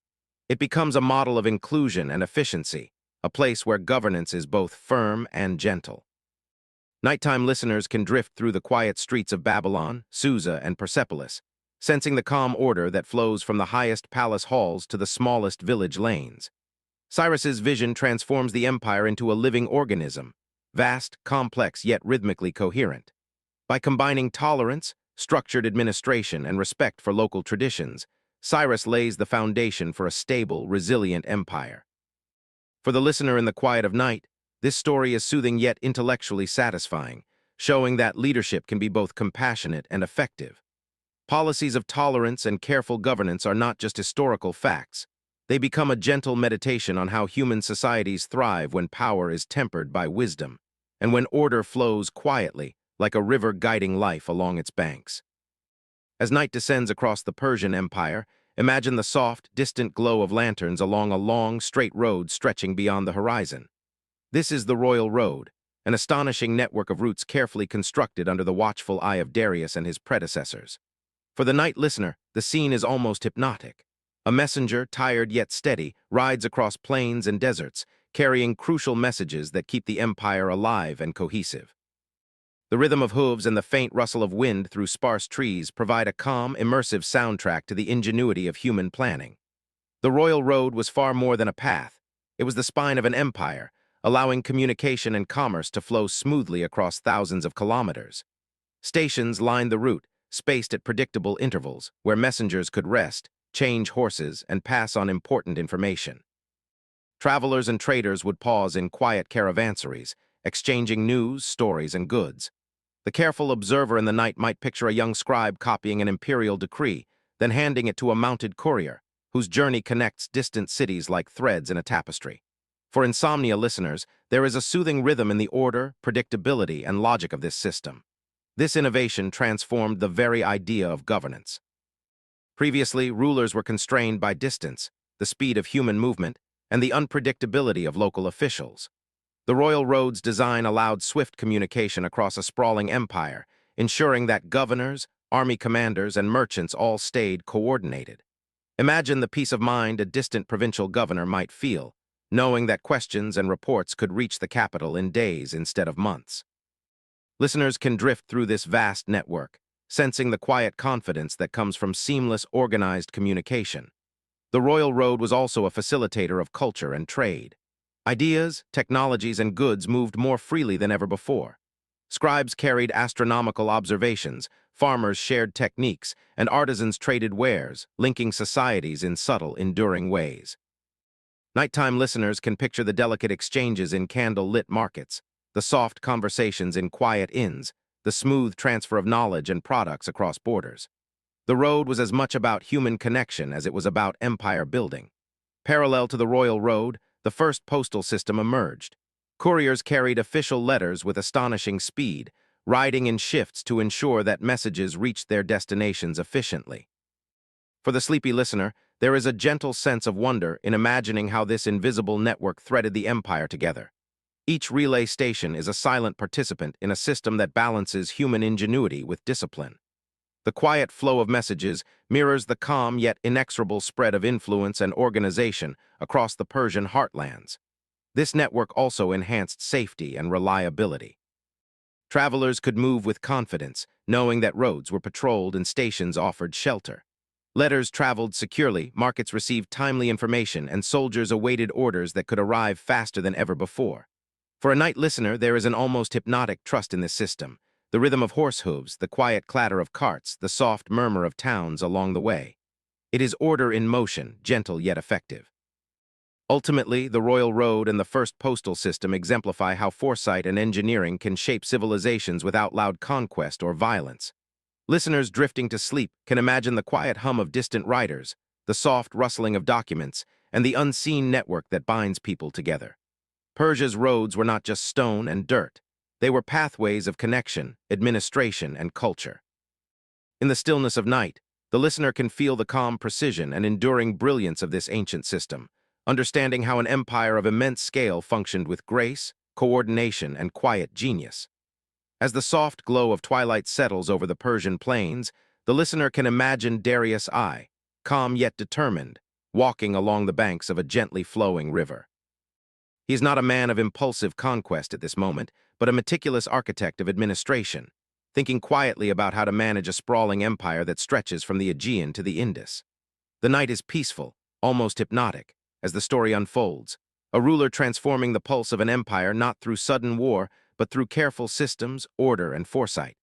Darius understood that maintaining control over such vast lands required more than messages on the royal road.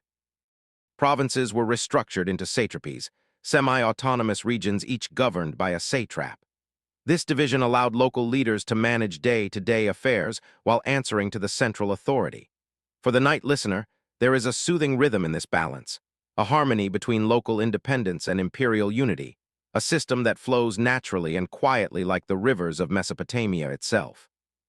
Imagine officials recording taxes, sending reports, and coordinating trade, all moving in a slow, steady cadence. Alongside political structure, Darius revolutionized the economy. He standardized weights, measures, and coinage across the empire. Merchants in far-off cities now knew the value of their silver, the cost of grain, and the consistency of trade. The listener can drift through a marketplace in Susa or Ecbatana, feeling the gentle hum of commerce, the soft clink of coins, and the orderly exchanges that sustain life across great distances. There is a hypnotic satisfaction in knowing that every city, every village, is tied together by these quiet, invisible threads of regulation. Darius also codified laws to bring consistency and fairness to governance. Disputes could be resolved with reference to written decrees rather than relying solely on local custom or whim. For the reflective night listener, there is a sense of calm in this structure. Justice becomes predictable, processes are known, and society moves forward in an organized, deliberate way. The empire is no longer just a collection of territories. It is a living network, operating with the precision of a clock, each gear turning in harmony with the next. The organizational revolution extended to infrastructure as well. Roads, canals, and bridges were repaired and maintained, allowing movement of goods, people, and armies with predictable efficiency. The listener can imagine a courier gliding along a smooth, well-planned route, or a merchant caravan navigating a canal with steady, gentle splashes. It is the quiet, deliberate pulse of an empire at work, a soothing, almost ASMR-like rhythm for those listening late at night. Cultural and administrative uniformity was matched by tolerance. Darius encouraged local customs and religions while weaving them into the empire's broader structure. This blend of diversity and order created stability without oppression. Nighttime listeners can feel the calm elegance of such governance. Different peoples, languages, and traditions flowing together like tributaries feeding into the larger river of empire, each maintaining its character while contributing to a greater whole. Ultimately, Darius' reforms demonstrate the power of human ingenuity applied patiently, deliberately, and wisely. Without bloodshed or dramatic spectacle, he created a system that allowed the Persian Empire to flourish for generations. The listener, lulled by the gentle cadence of administration, trade, and law, can drift through this world, appreciating how organization, foresight, and structure quietly shape civilizations. Persia under Darius is a masterclass in balance, between central authority and local freedom, between diversity and unity, between action and calm reflection. In the stillness of night, one can sense the heartbeat of an empire, not loud or chaotic, but steady, reliable, and enduring. Darius' legacy whispers across centuries, teaching how meticulous planning, care, and order can outlast the roar of armies and the shock of conquest, leaving a world that continues to hum softly, patiently, and beautifully. As night drifts gently across the fertile plains of Mesopotamia, the listener can imagine the quiet ripple of change brought by Persian rule. It is not a loud or violent shift, but a subtle reshaping of culture, administration, and daily life. From Babylon to Ur, the Persian presence is felt in small, transformative ways, in how people trade, record, and organize their lives, and in how ancient Mesopotamian traditions quietly blend with new practices. This is a world in motion, yet calm, inviting the listener to drift along the currents of history, discovering the understated power of influence. Under Persian governance, local cities retained much of their identity. Temples continued to host familiar rituals, markets remained lively, and families carried on age-old practices. Yet the empire introduced unifying systems that allowed these communities to thrive collectively. Roads, postal routes, and standardized coinage enabled communication and trade on scales previously unimaginable.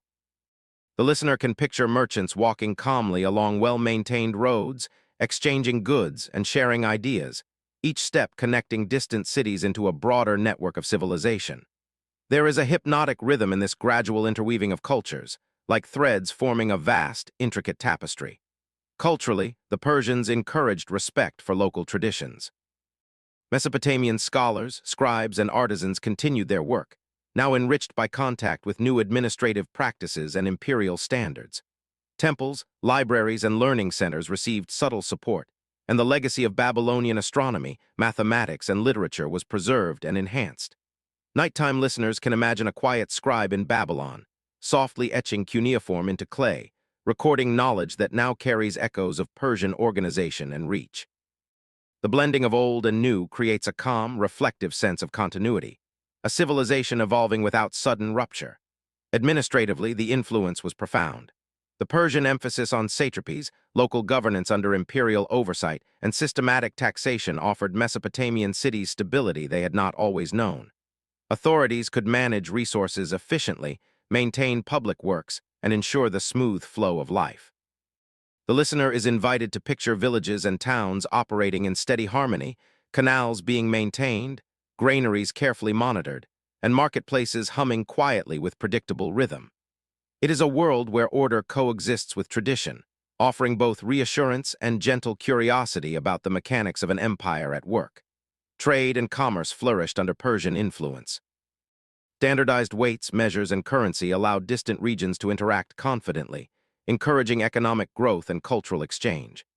Craftsmen in Ur could send goods to Susa, while merchants in Babylon benefited from predictable trade networks stretching across the empire.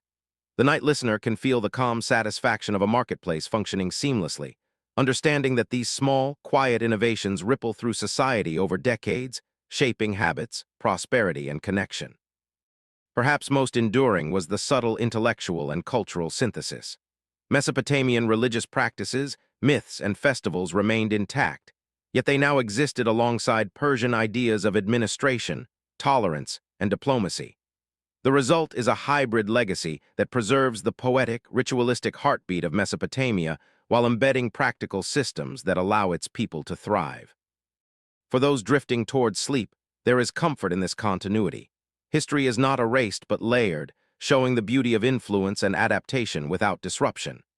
In this calm, twilight world, the listener experiences how Persia's presence did not overwrite Mesopotamia but harmonized with it. It demonstrates that empire can act as a guiding hand, shaping, preserving, and connecting societies. By the soft glow of the evening, it becomes clear that the Persian influence on Mesopotamia is enduring, subtle, and deeply human, a story of stability, cultural blending, and quiet progress. The listener drifts with the flow of history, absorbing the gentle impact of an empire whose whispers still echo through the ancient lands, leaving civilization richer, steadier, and serenely connected. As darkness spreads softly over the flat, fertile plains of Mesopotamia, the gentle flow of the Tigris and Euphrates carries the lifeblood of countless communities. Nighttime listeners can imagine the soft ripple of water, the faint smell of mud and reeds, and the slow, deliberate rhythm of life that these rivers shaped. Farmers bend over their fields, moving carefully in the moonlight as they tend to barley, wheat, and lentils. Each seed planted is an act of quiet faith, a small gesture that connects human hands to the vast, nurturing rivers that have supported life for generations. The listener can almost hear the faint rustle of stalks and the occasional splash from a canal, a hypnotic soundtrack for the mind. Life along the rivers is dictated by seasons, tides, and the subtle patterns of water. Fishermen moving quietly in narrow reed boats cast nets into calm waters, waiting patiently for a catch that will feed their families. The rhythm is unhurried, a slow meditation that blends labor and survival. Early irrigation canals are tended with care, and the gentle movement of water, guided by human hands, transforms arid land into fertile fields. Listeners can drift into a reflective state, picturing the delicate balance of human effort and natural abundance, understanding how life depended on the quiet cooperation between people and rivers. Farmers and fishermen also cultivate an intimate knowledge of the land and waterways. They understand the flood cycles, the signs of fertile soil, and the behavior of fish and wildlife. This knowledge is passed from one generation to the next, shared in stories whispered around small fires as darkness deepens. The listener can imagine families gathering at dusk, elders pointing to the stars and explaining how they guide planting and harvesting, while children listen, lulled by the cadence of tradition. There is a calming continuity in this, a sense that life flows gently, steadily, shaped by patterns both natural and human. Daily labor is intertwined with small rituals and quiet observations. Farmers may pause to bless a field before beginning, fishermen may offer a prayer to ensure safety, and both may leave small offerings to honor the forces they cannot control. These understated ceremonies give rhythm to the day and night, and create a tapestry of human life woven seamlessly with the natural world. For the nighttime listener, this evokes a soothing sense of order and connection, a world where effort and reverence coexist. The social life of riverine communities is subtle but essential. People exchange goods, ideas, and advice, helping neighbors repair irrigation channels or sharing seeds.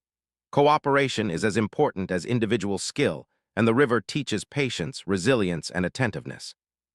The calm interactions between families and friends along these waters form the foundation for more complex society, laying the groundwork for villages, markets, and eventually cities. Night listeners can feel the slow, rhythmic pulse of civilization growing from these humble, persistent actions.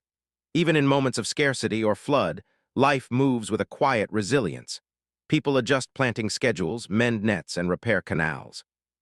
The Tigris and Euphrates, once unpredictable and sometimes harsh, are also life-giving. In this gentle balance of risk and reward, listeners can sense the first whispers of civilization's enduring strength. Humanity here is small yet connected to something vast and timeless, the natural world, the river, and the shared labor that sustains life. This calm, flowing perspective allows night viewers to drift into a meditative awareness, absorbing not just history, but the intimate, quiet heartbeat of everyday Mesopotamia. As the morning sun slowly gives way to the soft glow of late afternoon, the heartbeat of Mesopotamia's towns and cities becomes quietly alive. Markets stretch along narrow lanes, and the faint aroma of baked bread and clay pottery fills the air. Craftsmen work diligently in small, warm workshops, their hands moving with practiced care over clay, metal, and woven fibers. Each chisel mark, each strike of a hammer, is a soft echo of human ingenuity and patience, a rhythm as hypnotic as the flow of the rivers that sustain the land. For nighttime listeners, these details create a calming yet vivid scene, evoking the gentle pulse of everyday urban life. Potters spin their wheels, shaping clay into vessels that will carry water, grain, or wine. Weavers intertwine dyed threads to form fabrics soft against the skin, while metalworkers mold bronze into tools and ornaments. Each craft carries both function and beauty, and the quiet pride of creation resonates through the streets. The listener can imagine the faint clinking of tools, the gentle scrape of a knife on wood, and the warm touch of freshly shaped pottery, drawing the mind into a tactile, immersive experience. These small, rhythmic actions tell a larger story. Civilization thrives not just through rulers or temples, but through the hands of ordinary people mastering their craft. Markets serve as the central pulse of commerce and connection. Merchants quietly display goods, baskets of grain, jars of oil, dried fruits, and textiles of deep color. Conversations flow softly, negotiations whispered, and the exchange is as much about trust and reputation as currency. Observing these exchanges, listeners can imagine the social glue that binds communities together, the subtle interplay of barter, skill, and relationship that keeps the city alive. Even in a calm, reflective storytelling pace, there is a gentle sense of motion and life that carries the imagination forward. The city's organization allows specialization to flourish. Craftsmen and merchants work within a network, each relying on another. A potter supplies jars, a trader ensures their delivery, and a farmer's harvest fills the vessels. In this seamless coordination, a quiet lesson emerges. Cooperation is a foundation of stability, and mastery of a skill becomes a path to respect and purpose. For the nighttime listener, there is comfort in this predictable order, a lullaby of productivity and human interconnection that soothes as much as it informs. Behind the commerce, small rituals and routines provide calm structure. Merchants may bless their wares before the day begins, craftsmen may pause to wipe their hands and admire a finished creation, and neighbors greet each other with subtle nods and soft words. These understated human moments create a sense of warmth and community, a reassurance that even amid the bustle, life moves with a gentle, harmonious rhythm. The listener drifts alongside these quiet patterns, absorbing both the artistry and the intimacy of urban living. Finally, the markets and workshops reflect more than trade. They mirror the culture, knowledge, and identity of Mesopotamia itself. Written records, symbols on pottery, and the arrangement of goods in stalls hint at literacy, numeracy, and early accounting. Artisans are not merely producing objects. They are embedding ideas into the material world, allowing knowledge to persist across time. For the night viewer, this evokes a soft fascination. Civilization's foundations are quietly built in the hands of ordinary people, in spaces both intimate and essential, in the gentle, rhythmic pulse of Mesopotamia's craftsmen and markets. As evening light softens over Mesopotamia, the rhythm of daily life gently shifts toward the warmth of home. Families gather within mud brick houses, small courtyards glowing with the last embers of the day. The scent of freshly baked bread mingles with the earthy aroma of river clay, creating a sense of comfort that has echoed for thousands of years. Children run barefoot across worn floors, laughing softly, their voices blending with the faint sounds of animals in the courtyard. For the nighttime listener, these details form a gentle, soothing scene, one that carries curiosity about how ordinary lives shaped civilization itself. Parents move with quiet attentiveness, preparing meals over clay hearths, pouring oil into lamps that cast flickering shadows on walls. Each household functions as a miniature ecosystem. Elders teach skills, storytelling passes down history, and daily chores become subtle lessons in cooperation and responsibility. In this soft, immersive narration, listeners can almost feel the warmth of a mother's hand guiding a child or the careful way a father arranges tools and pottery, revealing the intimate pulse of domestic life that sustained communities. Childhood in Mesopotamia is filled with both play and learning. Simple toys, clay figurines, spinning tops, and wooden animals offer amusement, while observation and imitation cultivate the next generation's skills. A young child may watch a weaver's loom or a potter's wheel, absorbing knowledge not through formal schooling but through presence and curiosity. The rhythm of this learning is calm and repetitive, almost meditative, allowing listeners to drift comfortably while still remaining engaged by the quiet marvel of human development. Beyond work and play, family rituals mark the passage of time and create emotional bonds. Evening meals are shared slowly, with careful attention to preparation and conversation. Stories of ancestors, myths of gods and heroes, and gentle prayers echo in the household, blending entertainment with moral guidance. The home becomes a sanctuary of rhythm and routine, a place where the pressures of city life or marketplace bustle fade into the background. Nighttime listeners can imagine themselves wandering softly through these quiet, candle-lit spaces, absorbing the gentle cadence of daily life. In addition, homes often contain small symbols of belief and protection, figurines, inscriptions, or simple altars that reflect faith and hope. These personal touches reveal the inner worlds of ordinary people, their desire to make sense of life and safeguard what is precious. Each household, in its subtle uniqueness, contributes to the larger mosaic of Mesopotamian culture, showing that civilization is not built solely by kings or merchants, but by countless small, deliberate actions in the intimacy of home life. Finally, the interplay between family, work, and education subtly prepares children to engage with the broader society. Observing the household teaches patience, problem-solving, and social skills. The careful balance of play, learning, and ritual fosters resilience and curiosity, laying the groundwork for future artisans, traders, and scribes. For late-night listeners, there is both calm and fascination in this continuity.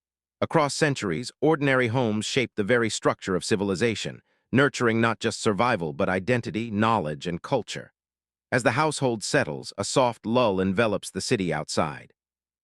Lamps flicker, animals quiet, and the last words of bedtime stories fade. In this serene pause, listeners drift alongside Mesopotamian families, carrying the sense of connection, continuity, and the gentle pulse of human life that quietly built the foundations of history. As twilight deepens over Mesopotamia, the world of the ordinary becomes intertwined with the divine. Families and individuals alike move through their evenings aware of unseen forces shaping their lives. Lamps flicker in humble homes and temple courtyards, casting long shadows on walls etched with symbols of gods and protective spirits. For nighttime listeners, this is a world both calming and mysteriously alive, a gentle bridge between the known and the unknown. Belief in gods permeates every aspect of life. Each city-state has its patron deity, and daily routines include subtle acts of devotion, offering a portion of food, leaving small clay figurines as tokens of respect, or whispering prayers for health, safety, and fortune. These rituals are unhurried, quiet, and deeply personal. Listeners can imagine the soft rustle of fabric as a parent kneels beside a home altar, the gentle clinking of pottery as offerings are arranged, or the tender murmur of children repeating sacred words learned by ear. It is a world where faith is woven into the ordinary, grounding families in stability and rhythm. Mesopotamian myths provide both guidance and wonder.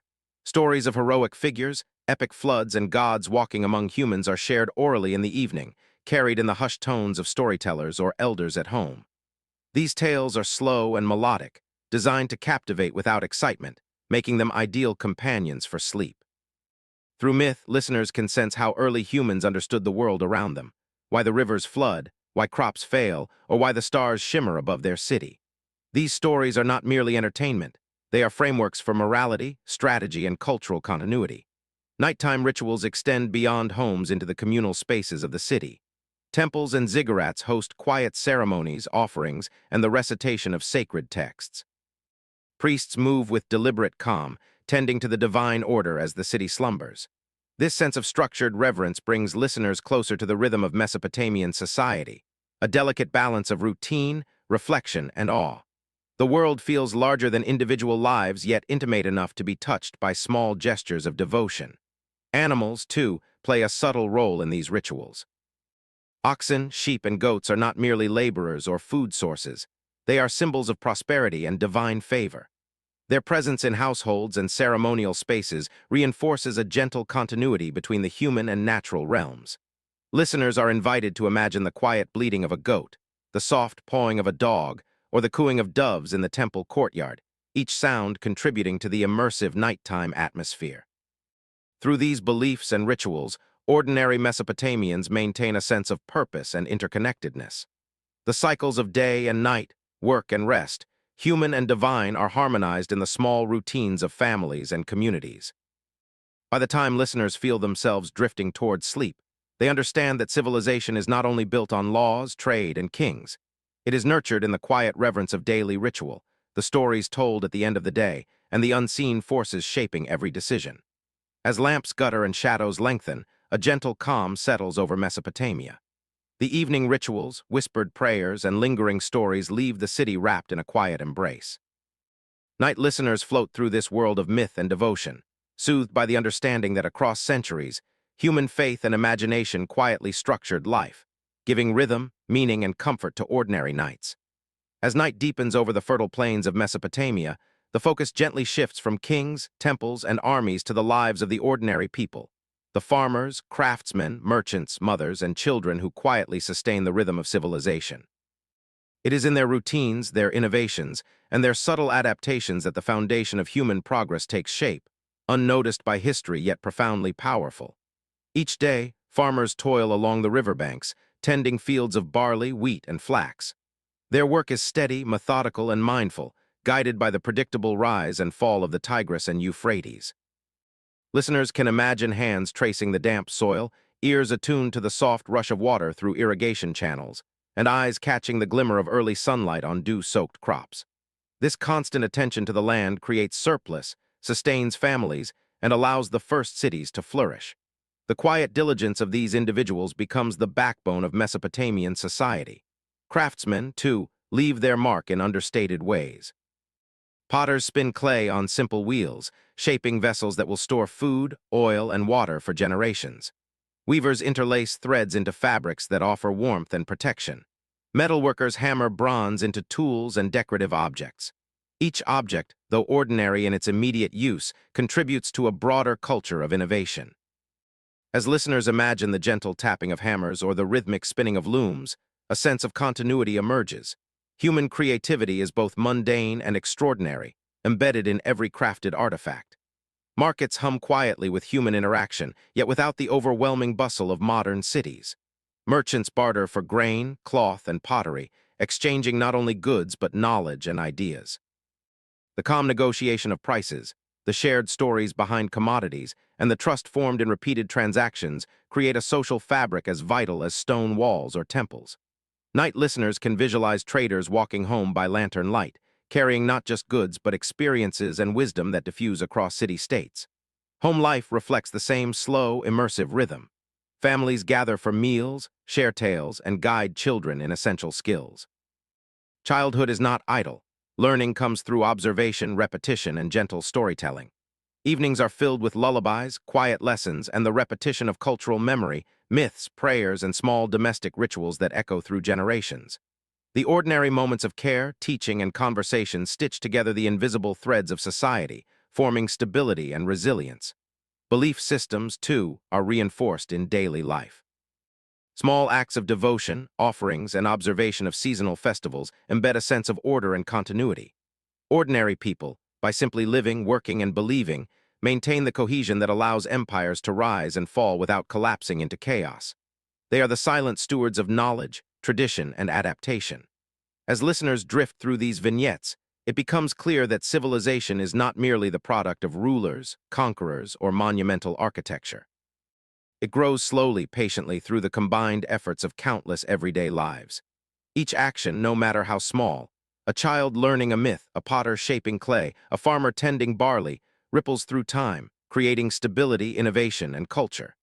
Civilization is built not only on grand events, but on the gentle persistence of ordinary humans embracing daily life. By the end of this quiet exploration, night listeners are left with a profound sense of connection. They have traveled through Mesopotamia alongside the people whose daily choices nurtured the very idea of civilization. In the calm rhythm of ordinary lives, a civilization emerges, reminding us that greatness often grows quietly, softly, and patiently, in ways that are easy to overlook but impossible to forget. As the night deepens, we step back to take a broad, gentle view of Mesopotamia, the land between rivers that shaped human history in ways both grand and subtle. Listeners are invited to imagine the soft hum of water flowing through ancient canals, the distant silhouettes of mud brick cities, and the quiet hands that built, crafted, and cultivated. From these early, fertile plains emerged ideas and practices that continue to echo across millennia, shaping the very foundations of civilization itself. First, we reflect on writing, the remarkable innovation of cuneiform. Simple impressions on clay, initially meant to track grain and trade, grew into complex records of myth, law, and knowledge. Writing allowed humans to capture their thoughts, transmit wisdom, and preserve cultural memory across generations. It is here that storytelling, law-making, astronomy, and mathematics began to flourish. Listeners can picture scribes at night, gently pressing styluses into soft clay, unaware that these quiet acts would one day form the backbone of human communication. Agriculture, too, was refined in Mesopotamia, transforming nomadic wanderers into settled communities capable of supporting dense populations. Irrigation ditches, canals, and fields cultivated by persistent hands not only fed families, but also laid the groundwork for trade, specialization, and cities. This quiet labor was foundational. It taught humans the power of observation, adaptation, and cooperation. With each planted seed, civilization inched forward, establishing rhythms and routines that allowed society to grow steadily, thoughtfully, and resiliently. Law and governance offer another enduring legacy. Early city-states needed systems to regulate trade, resolve conflicts, and maintain social order. Hammurabi's code, while carved in stone centuries later, represents the principle that rules, clearly articulated and consistently applied, are central to organized life. It is a lesson in fairness, predictability, and shared responsibility. For listeners, imagining people living under these early codes evokes a sense of community, accountability, and the quiet scaffolding that allows societies to endure. Religious and cultural life, too, left indelible marks. Mesopotamians developed rich mythologies, festivals, and rituals that explain the world and human experience. These practices connected individuals to one another and to the natural cycles around them. Observing the stars, marking the seasons, and honoring deities nurtured both curiosity and reflection. The rhythm of these rituals provided structure and comfort, a model that would shape spiritual practices far beyond the Tigris and Euphrates. Even technology and innovation flourished. Early wheels, plows, pottery, and metallurgy may seem ordinary today, but they represented leaps in human capability at the time. These inventions made life more efficient, expanded trade, and inspired further creativity. They remind listeners that civilization grows not only through grand monuments, but through small, persistent enhancements to daily life, repeated across generations. By the end of this reflection, night listeners sense the profound influence of Mesopotamia. The first cities, the first laws, the first stories, all quietly converged to create a template for human society. Even as kingdoms rose and fell and rivers shifted courses, the principles discovered here endured. Listeners can feel a soft thread connecting their own lives, modern technologies, and cultural practices to the hands, minds, and hearts of those who lived thousands of years ago along the Tigris and Euphrates. In this calm, contemplative atmosphere, it becomes clear. Mesopotamia was not merely a collection of cities or rulers. It was the seedbed of civilization itself. Its gifts, writing, law, agriculture, myth, and innovation, flow outward, shaping every subsequent chapter of human history. And as night deepens, these quiet legacies whisper across time, inviting listeners to drift into sleep with a sense of wonder, gratitude, and deep connection to the world's earliest builders. As the night continues, we gently turn our focus from the achievements of Mesopotamia to the subtle rhythms of change that shape all civilizations. Listeners are invited to drift along the banks of the Tigris and Euphrates, imagining the rise and fall of cities as quietly inevitable as the flowing rivers themselves. This section examines the forces that allow societies to flourish and the vulnerabilities that eventually lead them to wane. Civilizations rise when several elements align: fertile land, reliable water, skilled labor, shared beliefs, and social organization. In Mesopotamia, the Tigris and Euphrates provided nourishment and transport. Early communities learned to harness these rivers, developing irrigation and storage techniques that allowed food surpluses. Surplus enabled specialization, the emergence of trade, and the growth of cities. Listeners can imagine the rhythmic routines of farmers, craftsmen, and traders working in harmony, each action part of a larger interwoven system that brought prosperity. The feeling is calm yet purposeful, like watching a clockwork of human ingenuity unfold. Yet, growth also creates fragility. Populations strain resources, environmental shifts can disrupt production, and social hierarchies become prone to tension. In Mesopotamia, soil salinization, floods, and droughts quietly challenged communities. Empires expanded, stretching administrative systems thin, and conflicts between neighboring states occasionally erupted. Listeners sense the delicate balance between human ambition and nature's limits, a balance that requires constant attention, adaptation, and wisdom. Each rising city carries within it the seeds of eventual decline. Leadership plays a subtle but critical role. Wise rulers and organized governments can sustain stability, implement laws, and nurture infrastructure. Hammurabi's Babylon exemplifies this, as his legal system and diplomatic approach allowed the city to thrive. Yet, leaders alone cannot prevent the forces of time, climate, or shifting trade from exerting influence. For night listeners, this reminds them of the impermanence inherent in all human endeavors, and yet the profound impact that thoughtful action can leave behind.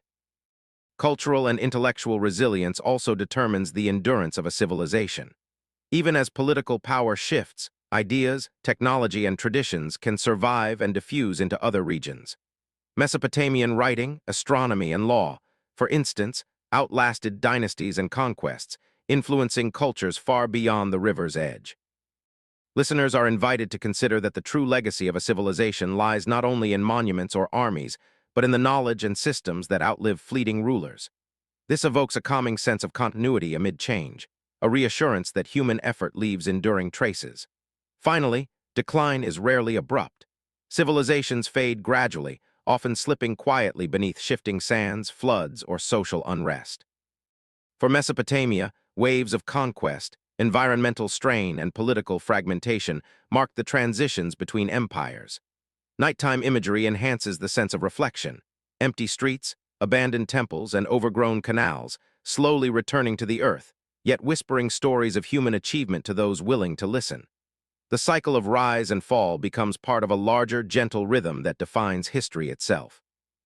By the end of this reflection, listeners feel a calm acceptance of impermanence.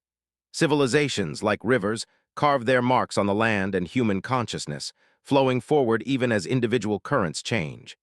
Mesopotamia demonstrates that growth and decline are intertwined, each providing lessons and gifts for the next generation. In this quiet, contemplative mood, viewers are soothed by the knowledge that while no empire lasts forever, the echoes of its existence ripple outward, connecting the past to the present and even to the night listener's own imagination. As the night drifts deeper, we turn our attention to the quiet endurance of human knowledge. While cities rose and fell along the banks of the Tigris and Euphrates, the ideas, innovations, and stories of Mesopotamia found ways to persist. Listeners can imagine scribes carefully pressing cuneiform into clay, libraries softly lit by flickering oil lamps, and scholars passing wisdom from one generation to the next, even as empires around them shifted like sand. In Mesopotamia, the invention of writing was the cornerstone of survival. Cuneiform, initially used to track grain and trade, became a repository for myths, laws, and scientific observations. Each mark impressed in clay was an act of preservation, a bridge between the fleeting lives of humans and the permanence of recorded thought. Listeners feel the calm rhythm of hands shaping soft clay, the tactile process of turning fleeting ideas into enduring records. The act is quiet, yet it carries immense weight, a civilization speaking across time. Knowledge survived not only through writing, but also through replication and teaching. Temples, schools, and courts became centers where young scribes learned the intricate signs, memorized prayers, and studied mathematics and astronomy. This continuity ensured that even if a city fell or a palace was abandoned, the principles and skills of the people could persist. Nighttime listeners imagined small children tracing characters with styluses, elders gently correcting mistakes, and the soft hum of learning blending with the natural sounds of rivers and winds outside. There is a comforting rhythm in these human routines, a whisper that knowledge, once recorded, can withstand turbulence. Trade and cultural exchange also played a crucial role. As merchants and travelers moved between cities and regions, they carried ideas, techniques, and stories. Recipes, medical remedies, architectural knowledge, and celestial observations spread quietly but steadily. Listeners might picture caravans crossing dusty plains, rivers being navigated in wooden boats, and the silent passage of information along the trade routes. This slow diffusion of ideas acted like a gentle current, moving knowledge beyond borders, allowing fragments of Mesopotamia to survive in distant lands long after its political power waned. Libraries, too, became sanctuaries of memory. The famous library of Ashurbanipal in Nineveh collected thousands of tablets, safeguarding literature, scientific treatises, and historical records. Here, knowledge was cataloged, copied, and preserved with deliberate care. Nighttime listeners can imagine the soft scratch of styluses on clay, the scent of baked clay mingling with the warm light of lamps, and the hush of quiet readers absorbing centuries of accumulated wisdom. Even in silence, human achievement spoke loudly to the future. Ultimately, what survives is a tapestry woven of many threads, written records, oral traditions, practical skills, and cultural exchange. Even as empires crumbled, the cumulative knowledge of thousands of lives endured, subtly shaping the societies that followed. For the listener, this evokes a gentle awe, understanding that human ingenuity is rarely lost, and that every quiet act of learning or writing can echo across millennia. By the end of this section, the audience feels a calm reverence for the resilience of human thought. The idea that knowledge can outlast dynasties and empires is soothing, almost meditative. As eyes grow heavy and minds drift, listeners are left with a comforting image. The river of human knowledge flowing steadily, unbroken by the turbulence of history, carrying the essence of Mesopotamia into every corner of the world and into the dreams of those who listen tonight. As we drift further into the quiet night, we can trace the soft, almost invisible threads connecting ancient Mesopotamia to the modern world. Though thousands of years have passed, many of the innovations, ideas, and practices from this cradle of civilization continue to touch daily life. Listeners are invited to imagine walking through their own neighborhoods, schools, and cities, and realizing that some of the foundations beneath their lives were first laid along the Tigris and Euphrates. Consider the very notion of writing and record-keeping. From simple cuneiform marks pressed into clay to the typed messages on a glowing screen, the impulse to capture thoughts, trade, and stories has persisted. Every ledger, notebook, or smartphone app carries the same essential idea: record what matters so it can outlast a single day, a single life. For the listener, this is a soothing reminder that humanity's drive to preserve knowledge is not just a historical curiosity but a living legacy, quietly guiding the way we communicate, learn, and remember. Even law and governance have roots in Mesopotamia. Hammurabi's Code, one of the earliest written legal systems, introduced the principle that rules could be recorded, shared, and applied consistently. Today, modern courts, constitutions, and municipal regulations echo this ancient impulse to structure society fairly and predictably. In the calm tone of the narrative, listeners can almost feel the continuity, the same human desire for order, fairness, and clarity stretching across millennia, linking Babylonian scribes to modern judges and lawmakers. Architecture, too, carries whispers of Mesopotamian influence. Use of bricks, arches, and planned layouts in early cities inspired later urban designs. Modern city grids, public squares, and even bridges subtly echo these first experiments in organizing human space. As listeners visualize familiar streets or public buildings, they can imagine the hands that shaped clay and mud thousands of years ago, forming patterns that would ripple through history into contemporary life. Even mathematics, astronomy, and timekeeping trace back to these early innovators. The division of hours, minutes, and the 360-degree circle finds its origins in Sumerian calculations. Calendars, agricultural planning, and celestial observations laid foundations for modern science. In the quiet night, the mind drifts to stars overhead, connecting ancient skywatchers, careful observations with modern astronomy, a chain of curiosity and learning extending across the ages. Art, religion, and storytelling also echo through the ages. Mythologies from Sumer, Akkad, and Babylon influenced neighboring cultures, leaving traces in literature, theater, and even modern movies and books. Symbols, motifs, and epic narratives have traveled from clay tablets to printed pages and digital screens. Listeners can gently imagine themselves as part of this lineage, sensing that creativity, imagination, and the human impulse to make meaning are timeless threads connecting past to present. By the end of this section, the audience feels a serene understanding. Mesopotamia is not distant or abstract. It is alive in everyday life, in structures, stories, and practices.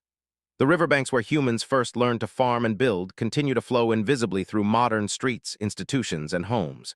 For the listener, this realization is both comforting and hypnotic, a bridge between history and now, between the ancient world and the present moment.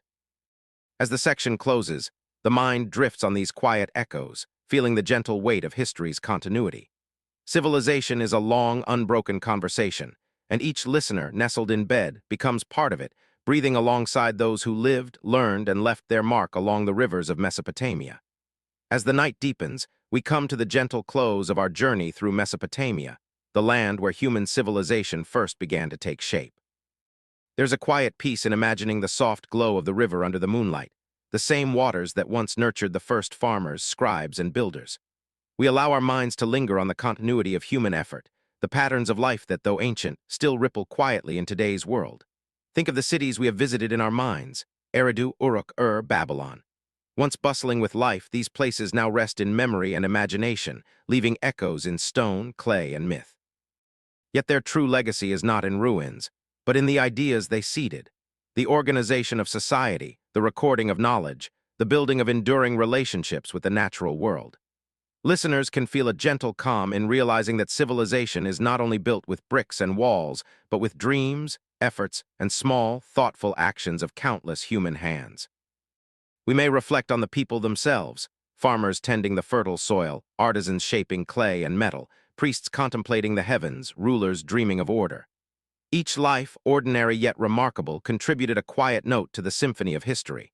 And though their voices are long silenced, their choices, their labor, and their creativity continue to resonate. In the stillness of night, the listener can imagine standing alongside them, walking the streets of Ur, or pausing by the Tigris to feel the wind that has blown for millennia. There is also a sense of rhythm in civilization, a pattern of rise and decline, of challenge and triumph, which we can sense even from our modern vantage point. Empires like Sumer, Akkad, Babylon, Assyria, and Persia each rose with ambition and fell with quiet inevitability, leaving lessons behind. Their stories, full of calm victories and subtle failures, remind us that human history is a river, flowing, meandering, and continuous. For the nighttime listener, this perspective is soothing, encouraging the mind to drift with the slow, predictable cadence of time itself. We might pause to imagine the Tigris and Euphrates as silent witnesses, carrying knowledge, ideas, and culture downstream.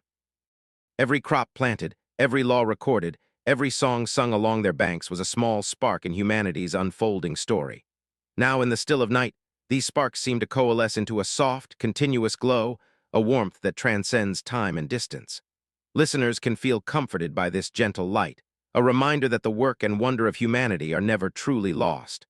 Finally, we close our journey with a sense of reflection and gratitude. Mesopotamia taught humanity how to organize, to communicate, to dream, and to leave a mark. It reminds us that even the smallest, quietest actions, planting a seed, recording a thought, building a home, can ripple through time, shaping the world in ways we may never fully see. The night settles gently around these lessons, wrapping the listener in a cocoon of calm contemplation. As the narration drifts to a close, the mind is invited to rest, to breathe alongside those who lived, loved, and labored along the first rivers of civilization. History is no longer distant. It is a gentle presence, a lullaby of human endeavor, quietly encouraging dreams, reflection, and a sense of connectedness across the millennia. And with that, the story of Mesopotamia, its people, ideas, and legacies, fades into the calm night, leaving listeners at peace, ready to drift into sleep.